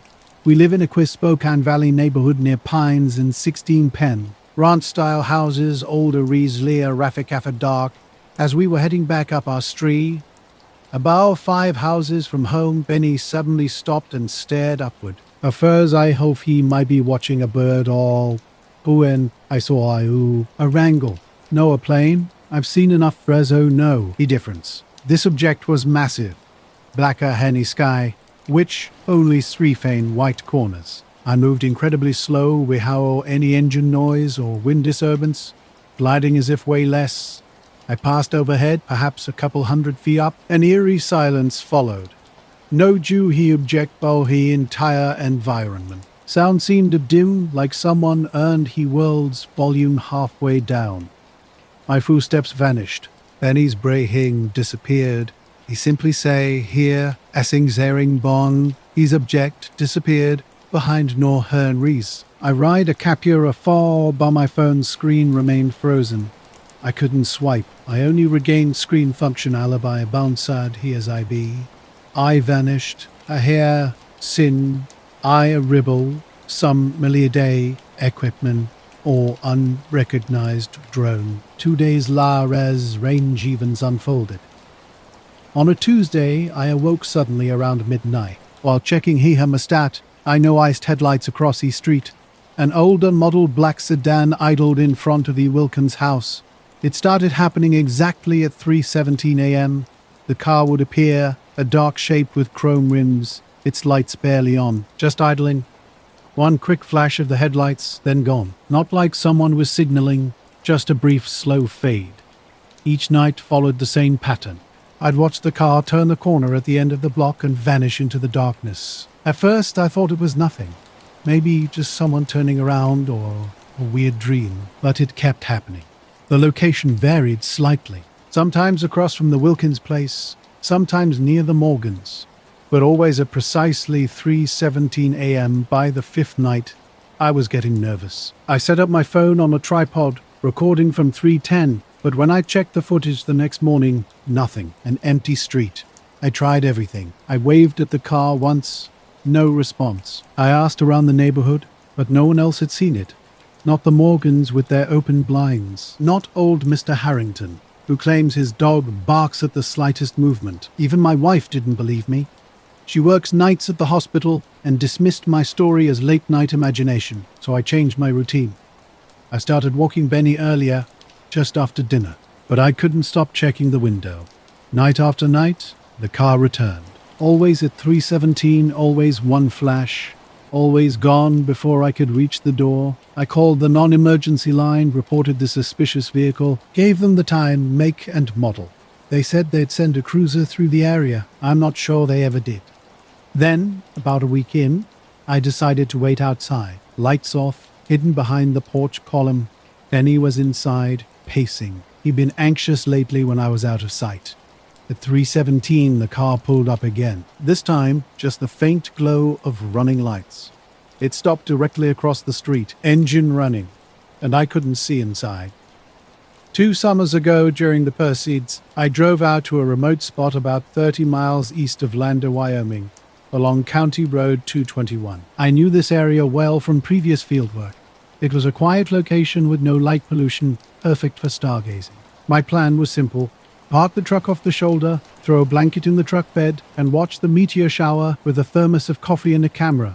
The sky was completely clear, no clouds, no moon, just stars. I arrived early around 11, well before peak activity, but I've always enjoyed solitude. The first few hours passed uneventfully. Around 12:30 I dozed off, and when I woke just after 2 a.m. the sky was lit up. I set up my basic tripod in the truck bed and started taking long exposure shots. Sometime past 3, I noticed something unusual on the road behind me. At first I thought it was the tripod's shadow, but it didn't move when I did. It was a shape, maybe a person standing, about 50 feet back, dead center on the road. No flashlight, no movement, just a silhouette. I stared, thinking someone might have pulled over, but I heard no car, no footsteps on gravel, no tire sounds. This figure, if it was a person, didn't shift or turn or do anything natural. When I turned on my headlamp and shined it toward the figure, the windows were oddly dark. I remember they didn't look dusty or weathered, just clean, overly clean, no license plate on the front. I stepped out slightly to get a clearer look, and the driver's side window rolled down halfway. A pale, thin-faced man in a black suit sat inside, no hat, just staring at me. Neither of us moved. After about 10 seconds, he lifted his hand. Not a wave, but held it up flat like a stop signal. Then he slowly rolled the window back up. The car pulled away without flashing its lights. That was the last time I saw it. The next few nights, I kept watch. Nothing came. No headlights, no idling, just an empty street. I told myself I was relieved, but in the back of my mind, I kind of missed it. At least when it was showing up, I knew where to look. Now I just keep checking the street at 3:17 out of habit. And sometimes I swear I hear a car idling down the block. But when I look, there's nothing there. No road. A shadowy figure stood on his shoulder by he brush. By didn't reveal hair face. No movement, no reaction. Hey Jew stood here. I grabbed my phone and snapped a quick picture before he light faded. As soon as his shoe clicked, he turned and walked into the dark, disappearing behind a low slope across the road. I stepped out and moved closer, wondering if he needed help. My call went unanswered. Chasing someone through he wilderness seemed unwise, so after a brief pause I returned. Oh, he ruck. Opening he photo, I saw a figure. Thin and hand normal, possibly wearing black. He arms appeared. Unnaturally long, he head oddly shaped. No discernible features, almost as if his face was blurred or turned away. I dismissed I as a lighting trick or camera glitch. Jizzy image unsettled me. I saved a picture and locked my phone. He resolved he nigh passed quietly. He meteors continuing air display before I left just before dawn. He next day brought unexpected encounters. Stopping for gas, a Conoco in Riverton around 7 a.m. I briefly went inside OUC bathroom. The store seemed deserted with only a cashier present. While drying my hands, he door opened. A man in a crisp black suit entered mid-40s, pale, immaculately dressed. He seemed to have place. Standing by he sinks. He spoke without making eye contact. You've seen much light lately. I chuckled, hinking I a strange remark. Any earned and my confidence evaporate. His eyes were wrong. He iris color seemed off. He pupils unusual. Holding his hand, he demanded my phone. You could picture, he said. His one flat and certain. Inexplicably, I complied. I handed over he device, watching him easily unlock. He screen a code I'd never shared. He glanced to he image hen, simply walked or following him into his store. I found his space suddenly empty. No race, no sound. The cashier remained unperturbed, as if knowing it happened. I was at Deep Creek Lake in October, during the off-season. Most rentals were already boarded up for winter, and it was too cold for swimming, but I've always liked the place when it's quiet. My girlfriend Mallory and I were taking a simple 2-day break, staying in a small roadside motel a few miles from the state park entrance. The kind of place with just one ice machine and paper-thin walls. That first night, we drove into the park to look at the stars. There's a boat launch area near the north end of the lake with a decent-sized gravel lot, completely unlit. No other cars when we pulled in, just us and the water. It was around 11 o'clock, cold but not freezing. Mallory brought a blanket, and we sat on the car's hood, sipping coffee from a thermos, listening to the wind and water. The tree line on the far shore was just a darker shade of black against the sky. We were there maybe 20 minutes before noticing something strange. At first I thought it was fog or mist over the lake, but it was moving too deliberately, not drifting, rising from the water. We both sat up. There was a shape, huge, wide across, not floating, not splashing, just lifting straight up, slow and silent. No lights, no rotors, nothing mechanical. Just this massive dark thing coming out of the lake like it had been resting on the bottom, Mallory asked. Is that a blimp? I wasn't convinced. It had no curve to it, no gondola underneath. It was more angular, like a stretched out wedge with a flat underside. Later, at a gas station, something odd happened. I was standing at the counter and the attendant didn't even look up when I asked if he'd seen anyone walk out. He said no one came in. I checked the parking lot. No black car, no weird SUV, no sign of anything. Just me in the truck. I stood there for a good 5 minutes trying to understand what had just happened. Then I noticed my phone was back in my pocket. I didn't feel him put it there. Didn't see him come near me. When I unlocked it, everything was white. Camera roll, texts, downloads, all gone. Factory reset. The only thing left was my contacts synced from the cloud. The photo I took was gone, not even in the backup folder. Later that night, I plugged the phone into my laptop just to be sure. I ran recovery software. Nothing.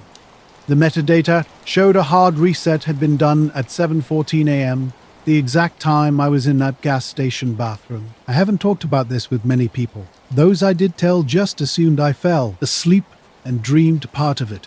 I didn't. That stretch of road, I've never gone back. No, I hovered maybe 50 feet up, completely still. No movement, no sound, not a whisper of wind, no water dripping. The silence felt heavy, almost suffocating. Then I began to move sideways, gliding low across the lake's surface, just skimming a few feet above the water. I drifted past the distant tree line and vanished into darkness, as if I'd never existed. We sat in stunned silence for a moment. Mallory broke the quiet, her voice flat. We should go. We climbed off the hood, packed up our thermos, and got in the car. I swung a quick U-turn toward the exit. That's when we spotted the note tucked under the windshield wiper. No one had approached. No footsteps, no lights. The note definitely wasn't there when we arrived. I flicked on the wipers, and it fluttered to the ground.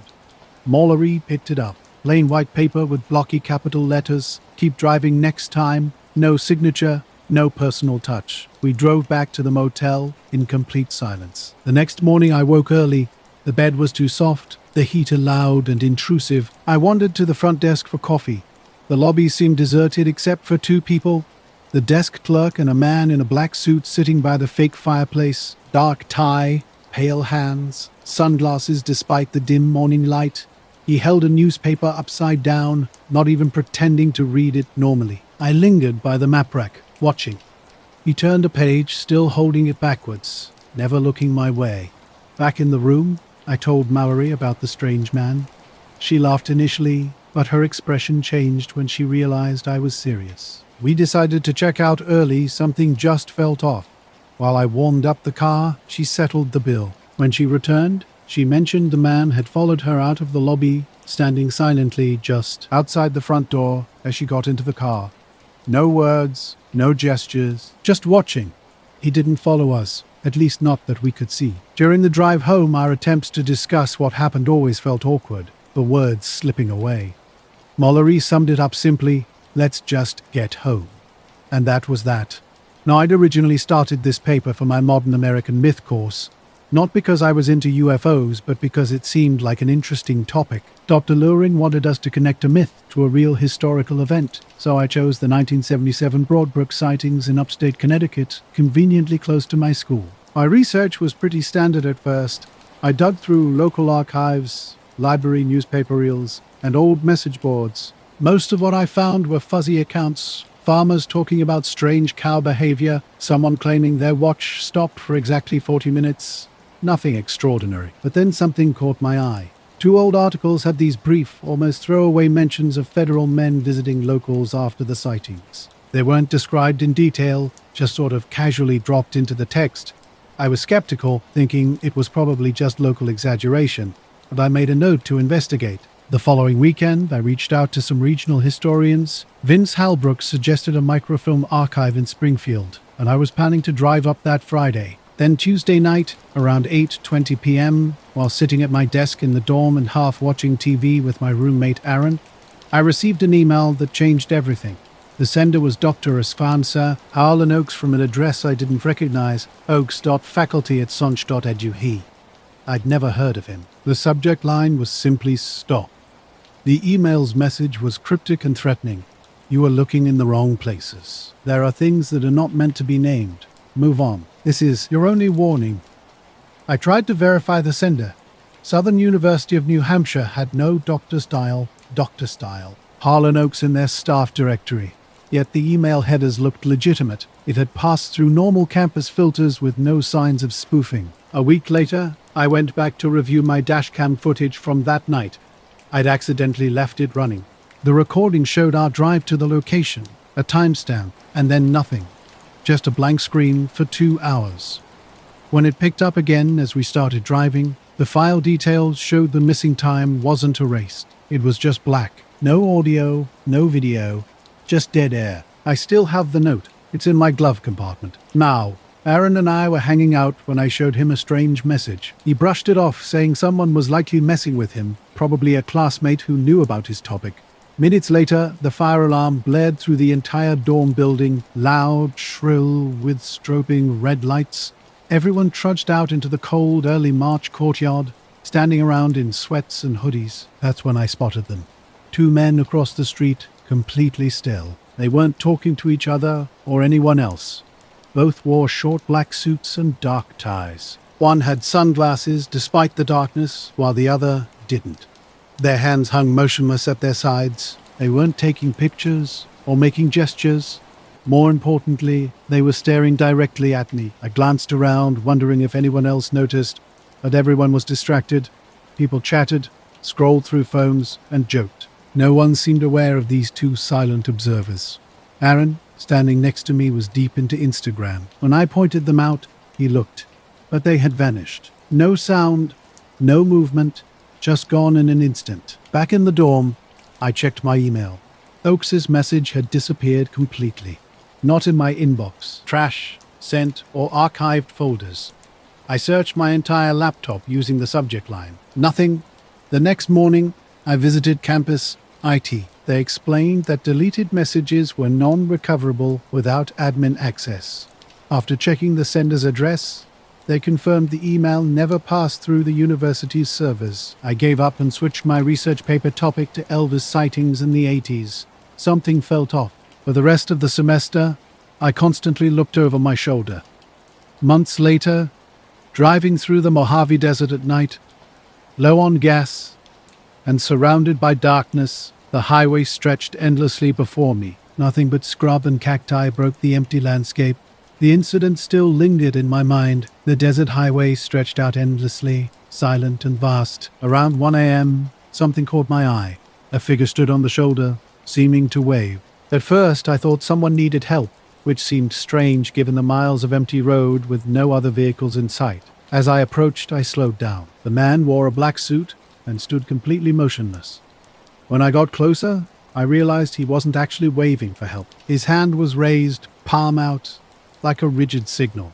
His face was blank, almost expressionless. Something felt off about him. He didn't seem fully present, watching me in a way that felt unsettlingly inhumane. A chill ran through me despite the desert heat. The moment I passed him, my GPS went haywire. The screen flickered, went black, and then reset. Instead of continuing to LA, it redirected me back to the exact spot where I'd seen the man.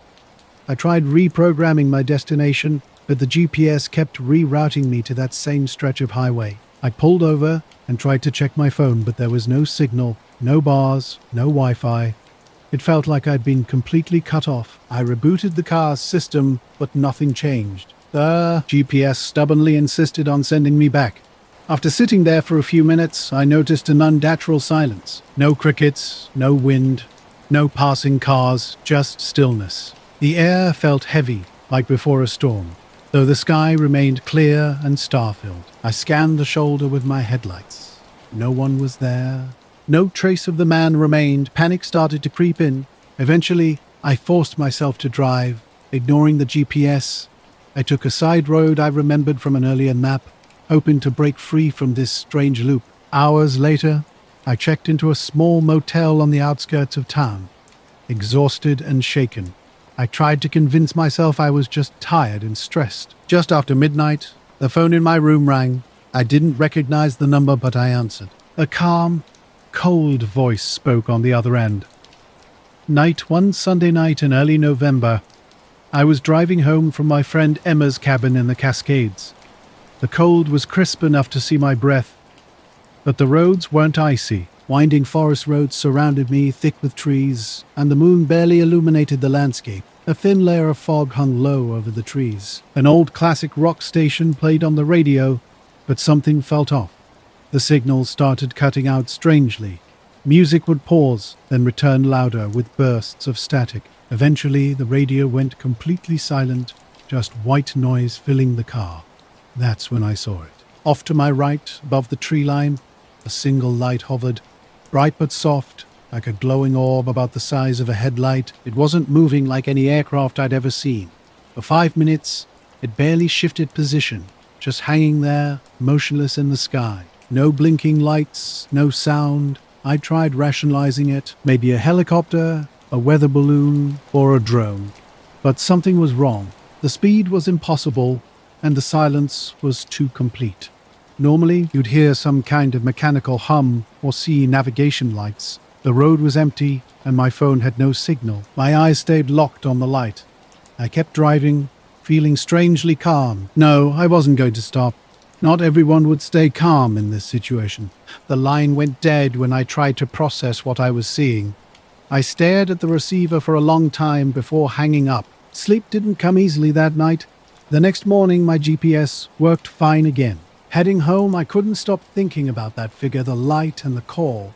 I still don't know who or what it was, but I'm glad I didn't stop. My perception seemed to pulse, like I was brightening and dimming without any regular pattern.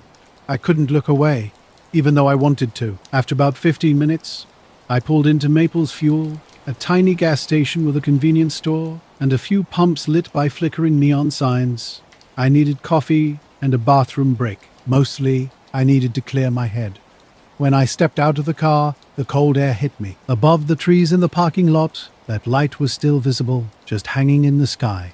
While filling my tank, a man in a dark suit approached the pump next to mine. He looked to be in his late 40s, clean-shaven, with an unshakable, calm demeanor.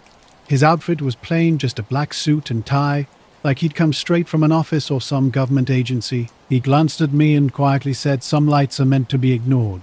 I was caught off guard and asked, "What?" He shrugged, leaning casually on the pump, and followed up with, "You saw it too, didn't you?" I nodded, words stuck in my throat. He gave a half smile and walked into the store, the door closing behind him with an oddly mechanical clang. Inside, I grabbed a coffee and tried to make sense of what had just happened. When looked out the window, the light was gone. The sky was dark and empty. I asked the cashier if anything strange had been happening lately. She just shrugged and said, "People come and go all the time." Back in my car, I kept looking up, but the light didn't return. I finished my drive home, the rest of the journey spent scanning the sky through my windshield. The house was quiet when I arrived. I closed the door, feeling a strange weight settle in my chest. I never told Emma or anyone else about what I saw or what the man said. It felt too bizarre to explain. Sometimes I think about that light, how it moved unlike anything I've ever seen. The man's words echo in my head. Some lights are meant to be ignored. I don't understand what it was or what he meant. But since that night, I've never looked at the sky the same way again. The forest was silent except for the soft background noise. Dry leaves rustled gently in the early morning light. It was late September in northern Minnesota, with a crisp autumn edge hanging in the air. I'd been walking the forest's edge since dawn, carefully documenting the area's subtle environmental details. My routine felt different that morning. Something seemed off, though I couldn't pinpoint exactly what.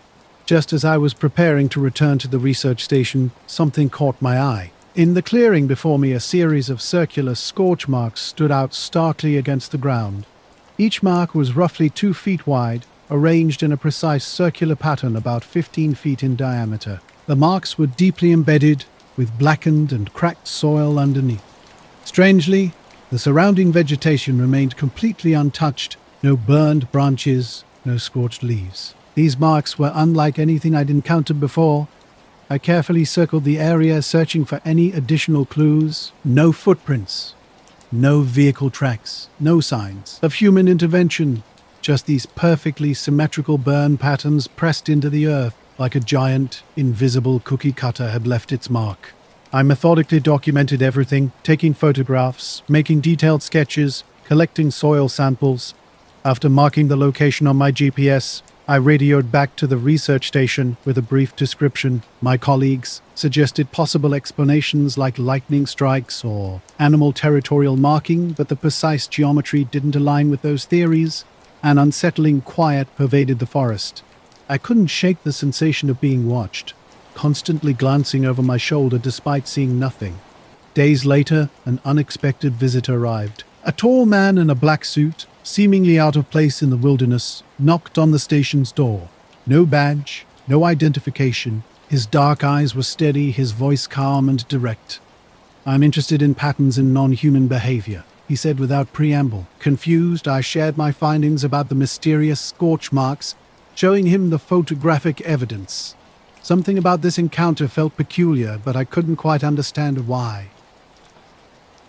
And he arrived unannounced and studied my camera with a detached, clinical gaze. His questions about my work and the animals I tracked were oddly specific, yet not overtly threatening. I grew increasingly uneasy as he analyzed my every word and reaction with an unwavering intensity. Though he never asked for directions, he seemed to know exactly where the clearing was located. I offered to guide him, partly to remove him from the cabin and partly to understand his intentions. He politely declined, claiming he had his own methods. After lingering for nearly an hour, he departed without another word. I watched him move through the trees, his steps unnaturally silent against the forest floor. After his departure, I meticulously checked my equipment and locks. Nothing was missing, but an unsettling sense that something was off remained. The scorch marks continued to replay in my mind. The clearing's silence, the man's unnerving composure, and his seemingly supernatural knowledge haunted me. I returned repeatedly, searching for changes or unusual marks, but found nothing. Yet on certain nights, when the wind rustled the trees just so, I could swear I heard a low, unfamiliar hum, a faint vibration beneath the forest's skin. It began like any typical morning. I was up early around 5 a.m., my habit of catching the river at its calmest driving me out. The Green River Trail near Seattle was quiet, with only water sounds and occasional bird calls breaking the silence. A thick, low-hanging fog blurred the landscape, creating a soft, ethereal scene. As I walked, hands in my jacket pockets, I noticed a strange glow hovering just above the water's surface. Too early for sunlight and with the sky still grey, the glow moved slowly upstream, defying the current. I initially thought it might be a reflection from fishing lights or a boat, but no vessel was present. No sound disrupted the morning stillness. I never saw the man again. No calls, no messages, just that single visit and the persistent feeling that something out there was observing, its interest not directed at me but watching nonetheless. The morning light was pale blue-green, hovering and shifting gently as if floating on mist. Something felt off about the strange, steady glow moving slowly along the water, barely creating a ripple. I didn't get closer. Disturbing it seemed like a bad idea. I just stood and blinked, making sure I wasn't imagining things. No noise, no buzzing, no humming, just that weird light. I kept walking, glancing back until the fog completely swallowed it. This happened around 5:15 a.m. By 6 o'clock, I was home and craving coffee. But something was wrong immediately. My front door was slightly ajar, cracked open just enough to see inside from the street. I live alone and always lock my doors, especially at night. Frozen in place, I listened. No footsteps, no voices. The neighborhood was dead quiet except for distant cars on the main road. I pulled out my phone and texted my brother Mark, who's a police officer. Doors open? I asked him to check things out, but told him not to come over. Slowly, I pushed the door open and stepped inside.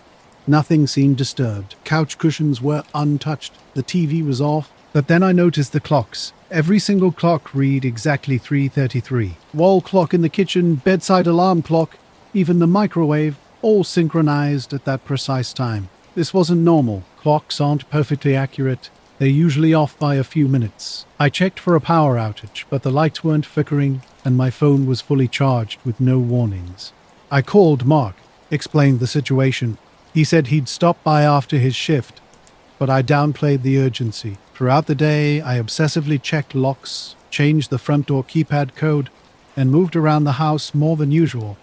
The quiet felt different now, heavier, with air that seemed thicker. Around 7 o'clock that evening, I took my usual walk through the neighborhood park across the street. A man sat on a bench near the playground, looking distinctly out of place in black clothing. Something about him felt wrong, but I couldn't quite explain why. I first noticed something odd that night in the suburban park. A man sat on a bench wearing a suit more appropriate for a funeral or business meeting. When I got closer, I realized he was reading a newspaper, except it was completely blank. No text, no photos, just white pages folded neatly. I slowed down and looked at him. His eyes were dark and unreadable when he glanced up. "Evening," I said, trying to sound casual. He didn't respond. A weird chill ran down my spine. The air around him seemed colder. I nodded politely and kept walking. Once home, I locked every door twice and checked the windows repeatedly. Over the next few days, nothing strange happened. No lights on the river, no unlocked doors, no silent readers on benches. But I found myself glancing at clocks longer than usual. Sometimes, sitting on the couch or making coffee, I get this feeling someone's watching me from just outside the window, though I see no one. I haven't told anyone else. I'm not sure I want to. Something about that morning on the river, the unlocked door, it all feels connected. Mike and I were camping in the White Mountains, just a typical trip, some beers, hiking during the day. The sky was cold but clear that night. We built a fire near our tent clearing and decided to watch the stars around midnight. That's when we noticed the light. At first it looked like a faint glow above the trees, similar to how moonlight might cast shadows on treetops. But this was different. A narrow beam moved slowly, sweeping side to side over pine branches, like a searchlight or flashlight. What struck us was the complete silence. No helicopter hum, no drone motor, nothing. It glided through the air, scanning the forest as if searching for something. Mike nudged me, whispering, "What the hell is that?" I had no answer. We watched for maybe 5 minutes. The light moved smoothly, occasionally catching on branches and casting strange shadows. Then it stopped, hovering about 50 feet above the treetops, shining straight down. And just like that, it blinked out, as if someone had simply switched it off. Nike and I froze when we heard something. I flicked off the flashlight, and we stared at each other. Did you hear anything? Silence weighed heavy, pressing on us from the surrounding woods. We didn't talk much after that moment. The next day we tried investigating. Was it a Park Service activity or a drone test? We called the ranger station, but they reported no scheduled events in that area. Weeks passed, and we avoided discussing the incident. It was like we both wanted to forget it happened. About 3 months later, I received an email. The sender was simply listed as Control with a blank subject line. I hesitated before opening it. The message was just one cryptic sentence. No need to share what you never understood. Shortly after, Mike texted me. He'd received the exact same email from the same sender. We had no idea who was behind it. I didn't tell anyone else. Not my family, not my co-workers. It felt like a message meant only for us. Sometimes I reflect on that night. The quiet, the beam of light moving. What were they scanning for? I don't know. And maybe that's precisely the point. I'm Eric, a software support worker who needs occasional breaks from screen time. I was driving back from a week-long Mojave desert trip seeking mental clarity. My journey was simple. Just me, an old Jeep, and a map, avoiding main highways. On the last night, near Baker, California, the sun had set. The desert sky was that deep blue, unique to dusk, with lingering daytime heat close to the ground. Nearly empty roads stretched before me, my headlights cutting through darkness. About 40 miles outside Baker, I noticed a black sedan behind me, standard looking, without logos. In the rearview mirror, I caught a blurry glimpse of the driver's face. Something felt off. I sped up, wondering if it was mere coincidence or something more deliberate. Not I was working the late shift at Millier's Diner in Ashland, Oregon. Just another slow night with only night owls and truckers around. It was one of those old roadside places with buzzing neon signs and vinyl seats worn thin from years of use. My name's Dan, and I'd been working here for a few years. Everything seemed normal until a black sedan started following me. At first, I thought nothing of it. Maybe they were lost or would just pass by. But the car stayed right with me, matching my speed perfectly. I tried to shake it off, slowing down and then speeding up, but it remained close. I turned off the highway onto a smaller road leading to a gas station, thinking I'd wait and see if they followed. The sedan stopped about 20 yards behind me, engine idling. I got out and started filling my tank, keeping a careful eye on the car. The driver sat motionless, watching me. When I finished, I climbed back into my Jeep. Something felt strange. I couldn't just leave. After a minute, the passenger window rolled down with a quiet hiss. A man in his mid-40s appeared, clean-shaven, wearing a black suit and dark shirt. His eyes were calm but sharp, without a hint of a smile. "You saw something you shouldn't," he said in a low, clear voice. I blinked, surprised. "I don't know what you mean. Drive carefully from now on," he warned. The window rolled up, and the car disappeared into the darkness as if it had melted into the night. My heart was pounding as I tried to make sense of what had just happened. I haven't seen anything unusual during my trip, at least nothing I'd admit to seeing. But the look in his eyes and the way he spoke left no doubt he was serious. I didn't chase or follow. I just started my Jeep and drove home, constantly checking my rearview mirror. I don't know if it was a warning or a threat. Since then, I've been more aware of the quiet things, shadows moving just out of sight, distant hums in the desert night. I don't talk about it much. It's the kind of story people either don't believe or look at you differently for telling. But sometimes, late at night, I swear I see headlights far on the horizon and wonder if that black sedan is still out there somewhere, watching night with a light, steady drizzle that made the windows fog up and blurred the neon glow. I was working my usual late shift at the diner. Around 11 p.m., 2 men walked in, both wearing black suits that seemed more fitting for a funeral or a shady business meeting. One was tall with slicked back hair, the other shorter and older, sporting thin glasses and a permanent frown. They sat by the window and ordered black coffee. I wasn't paying much attention initially, but something about their conversation caught my ear. Their words weren't loud, but the way they spoke made me lean closer while wiping the nearby table. They weren't discussing small talk or everyday topics. Instead, they were deep in a conversation about controlling the narrative and managing the fallout from a recent incident, a strange light that had been hovering over the old radio tower on the hill. The town had been buzzing about this potential UFO sighting for days, but no one had concrete proof or clear footage. The news seemed to be trying to suppress the story, but these 2 men appeared deeply involved in whatever was happening. I continued wiping tables, trying to appear nonchalant while listening. Suddenly, the tall guy glanced toward me. I froze mid-wipe, caught in the act. He didn't say anything, just leaned in closer to his companion and lowered his voice. "Curiosity can be dangerous," he said. Their cold, sharp eyes met mine, and I quickly nodded, got it, attempting to look like I wasn't eavesdropping. They finished their coffee quickly and left without another word, disappearing into the rainy night, their coats pulled tight, street lights reflecting off the wet pavement. After their departure, the diner felt different. The usual background noise seemed quieter, almost as if the walls were holding their breath. I couldn't shake the feeling that something larger was at play, that I'd accidentally stumbled into something significant. The next morning, the news made no mention of the light. The radio tower returned to being just another old structure on the hill, but I kept thinking about those men and their cryptic warning. I've never shared this story, knowing most people wouldn't believe a late-night diner tale. Yet sometimes when it rains and the neon lights blur just right, I swear I see shadows standing by that tower, watching, waiting. Not here's the rewritten text. The woods of northern Vermont were supposed to be my escape from city life. I'd planned a simple solo camping trip, seeking nothing more than quiet solitude. My campsite was off a remote logging road about 10 miles from the nearest town, just a flat clearing near a creek that I'd found on my map. Setting up camp went smoothly. By sunset, I had a fire going and settled in for a peaceful evening of reading and listening to the forest's natural sounds. The first night passed normally, with typical nighttime noises like crickets and owls. Nothing seemed out of place.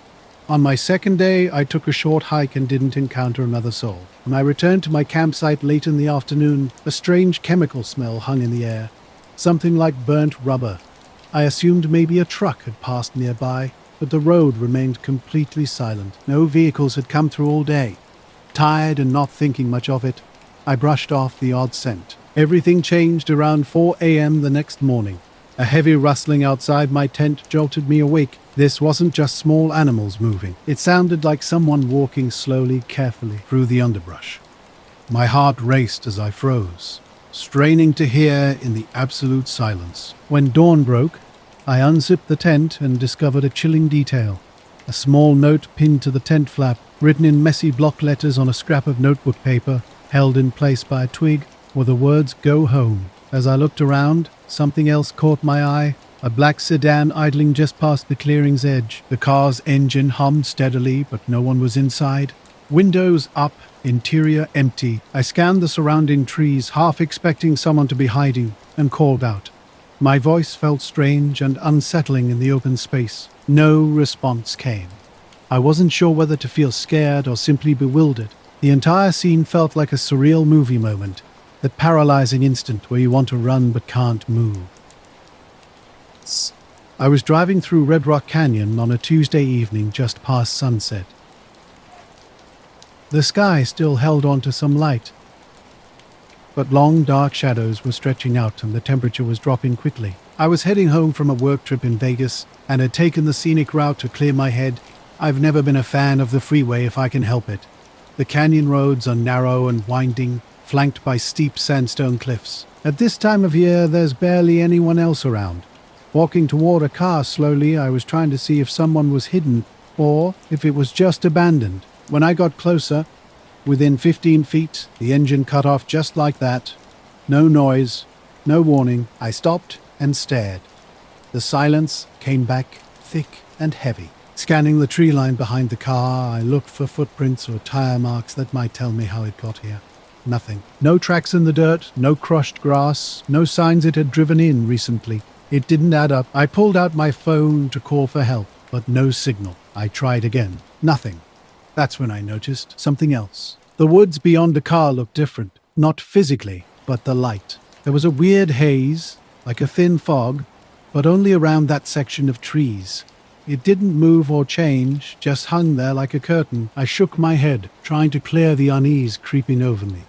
I decided to leave. I grabbed my pack and started walking back toward my tent, glancing over my shoulder. No sign of anyone or anything. By the time I got back, the note was gone. No sign it had ever been here. My tent flap was zipped tight again, just like I'd left it. I tried to convince myself maybe I'd imagined the note or it had fallen off somehow, but the memory of the car and the silence around it felt too real. I packed up fast after that. The weird smell was back, faint, but there. I kept looking over my shoulder the whole time. When I got back to my truck parked several hundred yards down the logging road, I looked into the rearview mirror. For a moment, I thought I saw headlights coming through the trees behind me, but when I turned around, nothing was there. I drove straight back to town, not stopping until I hit the main highway. I told a few friends later, but they brushed it off. Probably some prank, wildlife, or just nerves. I don't know. I've been back to that area a couple times since, but never near that clearing. I haven't seen the black car again or that note, but every time I think about it, that quiet engine running with no one inside and the note on my tent, it just doesn't make sense. It was around 7:30 when something caught my eye. A black sedan parked just past a sharp bend with no license plates. This wasn't a typical sight in the middle of nowhere. I slowed down, half expecting a roadblock or some construction work, but there were no signs, no safety cones, nothing official. Suddenly, 2 men emerged from the car. They were dressed identically in black suits and dark sunglasses, despite the low evening sun. One tall man, probably in his early 40s, and a shorter one in his late 30s, approached my vehicle with purpose. The taller man spoke first, his tone matter-of-fact. "Road ahead is closed for maintenance. You'll have to turn back." I glanced up the road, seeing nothing unusual. No workers, no barriers, no equipment. When I questioned the maintenance, the shorter man curtly added it was a private job, with no exceptions. I tried to explain I needed to get home, but they were adamant. "We can't let you through. It's not safe." The tall man's looking up the canyon, I saw only empty silence, rocks and fading light. Their car was completely nondescript, black, no visible windows, no markings at all. Asking about a detour, I received a blunt no from the tall man. Sighing, I began to back up slowly, repeatedly checking my rearview mirror. When I looked again, they were already back in their car.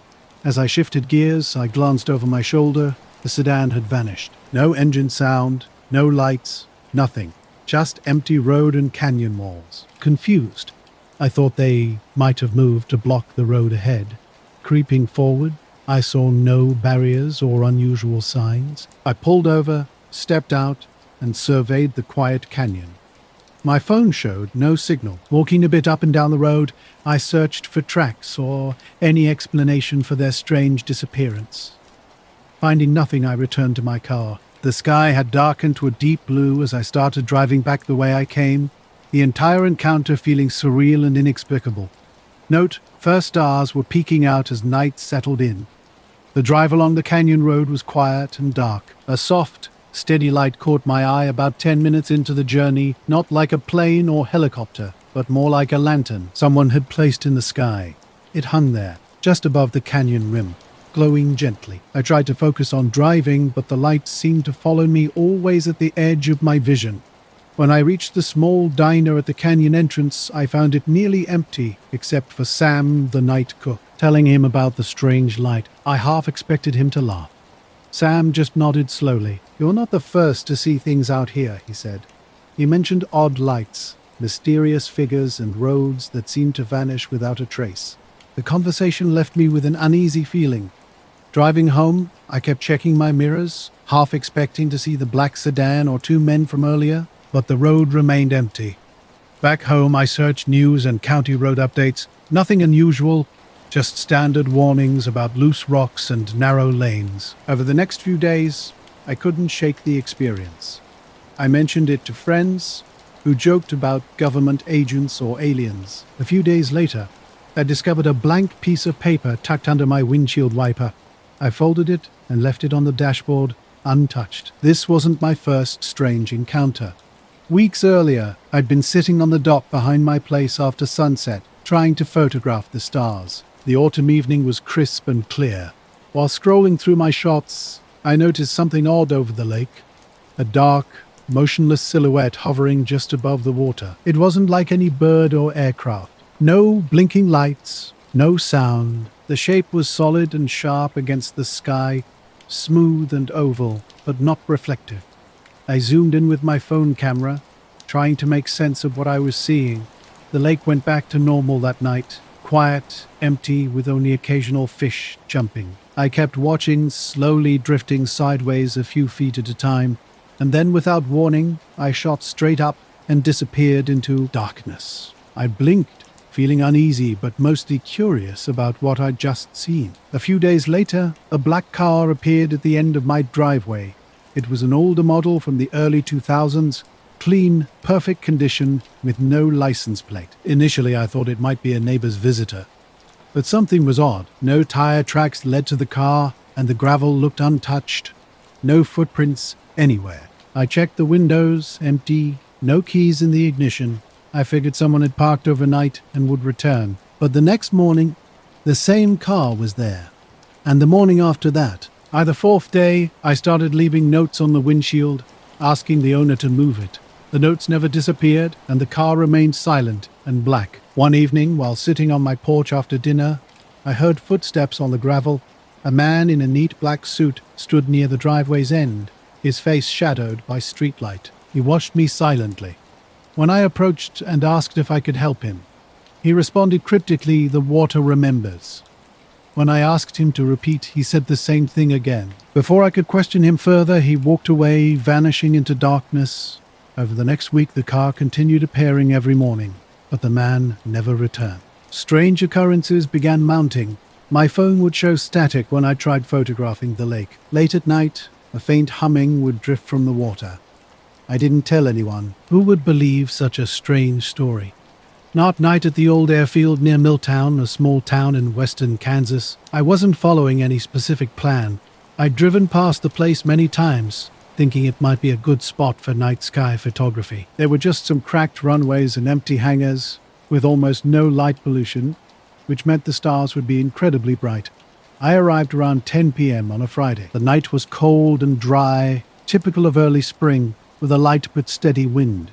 I brought my old camcorder from college before phones took over and set it up on a tripod at the edge of the main runway. My goal was simple: capture something interesting in the sky. Meteors, satellites, airplanes, anything. About an hour into filming, something unusual caught my attention. Halfway up in the sky, strange lights appeared. They were moving slowly, pulsing in a way that didn't resemble typical aircraft. No red or green blinking, no sound, just round lights drifting in patterns I couldn't quite describe.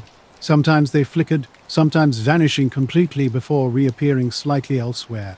Initially, I felt more curious than scared and started zooming in with the camcorder. These lights seemed to have a life of their own, almost as if they were observing me. The temperature dropped subtly, the air feeling different despite the wind remaining unchanged. Then, out of the corner of my eye, Movement caught my attention behind the rusted chain-link fence separating the runway from the old service road. Later, one night around 3 a.m., I woke up to see faint lights flickering over the lake. Unlike previous sightings, these were a soft blue glow, pulsing slowly. When I tried capturing them on my phone, the screen went black, the camera appearing frozen. By the time I looked up again, the lights had vanished. The man I saw on the porch that night hasn't returned, and the car stopped appearing too. Yet whenever I'm near the water, an unsettling sensation overtakes me, a feeling of being watched, as if something lurks just beneath the surface. Those words, "the water remembers," continue echoing in my mind, a persistent, haunting refrain. I was out shooting night landscapes near an old power plant in Ohio. For years this had been my routine, capturing the cooling towers with their steam clouds and the surrounding scenery. I wasn't someone who usually chased weird mysteries or went looking for trouble. That night started like any other. I was filming with my camcorder, focused on the sky and the industrial landscape. Then something changed. I spotted a figure that looked out of place, a man in a black jacket and slacks, standing completely still in the shadows. When I called out, asking if he needed help, he didn't respond. No movement, no sound. A chill ran down my spine, but I kept my voice steady. Without warning, he stepped through the fence, moving silently as if he wasn't really walking. He stopped about 6 feet away and slowly reached into his jacket. He pulled out a single piece of paper and handed it to me. I looked down. It was completely blank. When I looked up to ask what this meant, he had vanished. No footprints, no sound, nothing to suggest he'd ever been there. The sky had changed too. The lights I'd been filming were gone. The entire sky empty. I stayed out a while longer, trying to understand what had just happened. Back in my car, I looked at the blank paper again. I kept it in my jacket pocket, but it never changed. At home, I checked the camcorder footage. It had recorded the strange moving lights and the man's sudden appearance, but somehow missed the moment he handed me the paper. I told a few friends, but they just laughed it off as a prank or my imagination. Even now, I don't know what I saw or who that man was. I haven't returned to that airfield. But sometimes, when I'm outside at night, I catch glimpses of moving lights just at the edge of my vision. Watching. That night was different. It wasn't dramatic or loud, just quietly strange. Something happened that I can't explain, something that fundamentally shifted my understanding of what's possible. And I was out on a Wednesday night, camera and tripod in tow. The sky was clear but colder than typical spring weather. A few miles from the plant, near the edge of the woods, I found a good spot to set up. My goal was capturing long exposure shots of stars and maybe some steam glowing under moonlight. At first, everything was standard. Distant machinery hummed, and occasional train sounds drifted through the night. Around 11 p.m., something caught my attention near the horizon behind the plant. Initially, it appeared as a faint glow that began to shift and move almost like it was floating. I zoomed in and started taking pictures. The light moved erratically, pulsing dimly between blue and green without making a sound. Trying to focus was challenging as it kept flickering in and out. I shot several frames, even switching to video to see if the camera might catch something my eyes missed. Throughout this, an unsettling feeling crept over me, a prickling sensation on my neck, as if something was watching. I dismissed it as just the night air. After about 10 minutes, the light vanished completely. No crash, no engine noise, just gone. Back home, I loaded the photos onto my computer, and that's when things got strange. Every single photo of the light was corrupted, blank black images. I tried everything, different card readers, recovery software, even another computer. It was like the photos never existed, which honestly freaked me out more than the light itself. Later that evening, sitting in my living room and staring at my camera bag, I was wondering whether to just forget the whole thing when a sharp knock interrupted my thoughts. 2 men in expensive black suits stood at my door. Neither introduced themselves. One held out a business card, which was blank. The other spoke quietly, almost secretively. "Some lights aren't meant to be captured. Hablator." I was asleep when the knock came, just past midnight. A soft but urgent tapping on my front door startled me. I'd been out late and tired, not expecting anyone. When I opened the door, 2 men stood there, black suits, dark glasses despite the night, with those expressionless faces you see in movies. They didn't introduce themselves, just said they needed to check my yard. Rubbing my eyes, I was half sure I was dreaming. My yard? What for? Routine inspection, one said calmly but firmly, citing safety concerns. Something felt off. They looked like government types, but no badges, no IDs. Still, something about the way they spoke made me think arguing wasn't a good idea. I stepped outside, locking the door behind me. The air was cold, heavy with fog rolling in from the nearby river. Street lights were dim and flickering. The whole neighborhood was quiet. No cars, just distant dogs barking. They moved fast. One started walking toward the backyard, scanning everything. The other stayed by the door watching me. I tried to peek over the fence but saw only my garden, old shed and a few bushes. After a few minutes, the one in the yard called me over. "Please stay inside," he said. I blinked. "Why?" "Standard procedure." His tone was polite but firm. I didn't argue. Back inside, I locked the door again, feeling a weird knot in my stomach. Standing near the window, I watched. The fog was thicker now, the dim light making everything blurry, like looking through a haze. I didn't know what to say. My heart was racing. They didn't seem threatening, but there was a coldness about them, like they were serious about their warning. Without waiting for a response, they turned and walked away, disappearing down the street before I could even blink. I checked all the windows and sat down, hands shaking. The card was still in my hand, blank except for a faint smudge where the printing should have been. I never saw those men again. The photos of the light stayed missing. Since then, I can't shake the feeling that I'm being watched whenever I go near that power plant at night. The hum of the machinery sounds different, like it's trying to hide something. I don't know what that light was or who those men were. I don't even know if anyone else has seen anything like it, but I'm done taking pictures out here. Some things, I guess, really are better left unseen.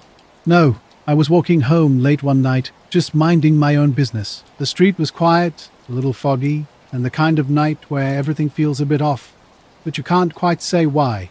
As I got near the end of the block, I noticed a black car parked by the curb. It wasn't the car itself that caught my attention, but what was inside.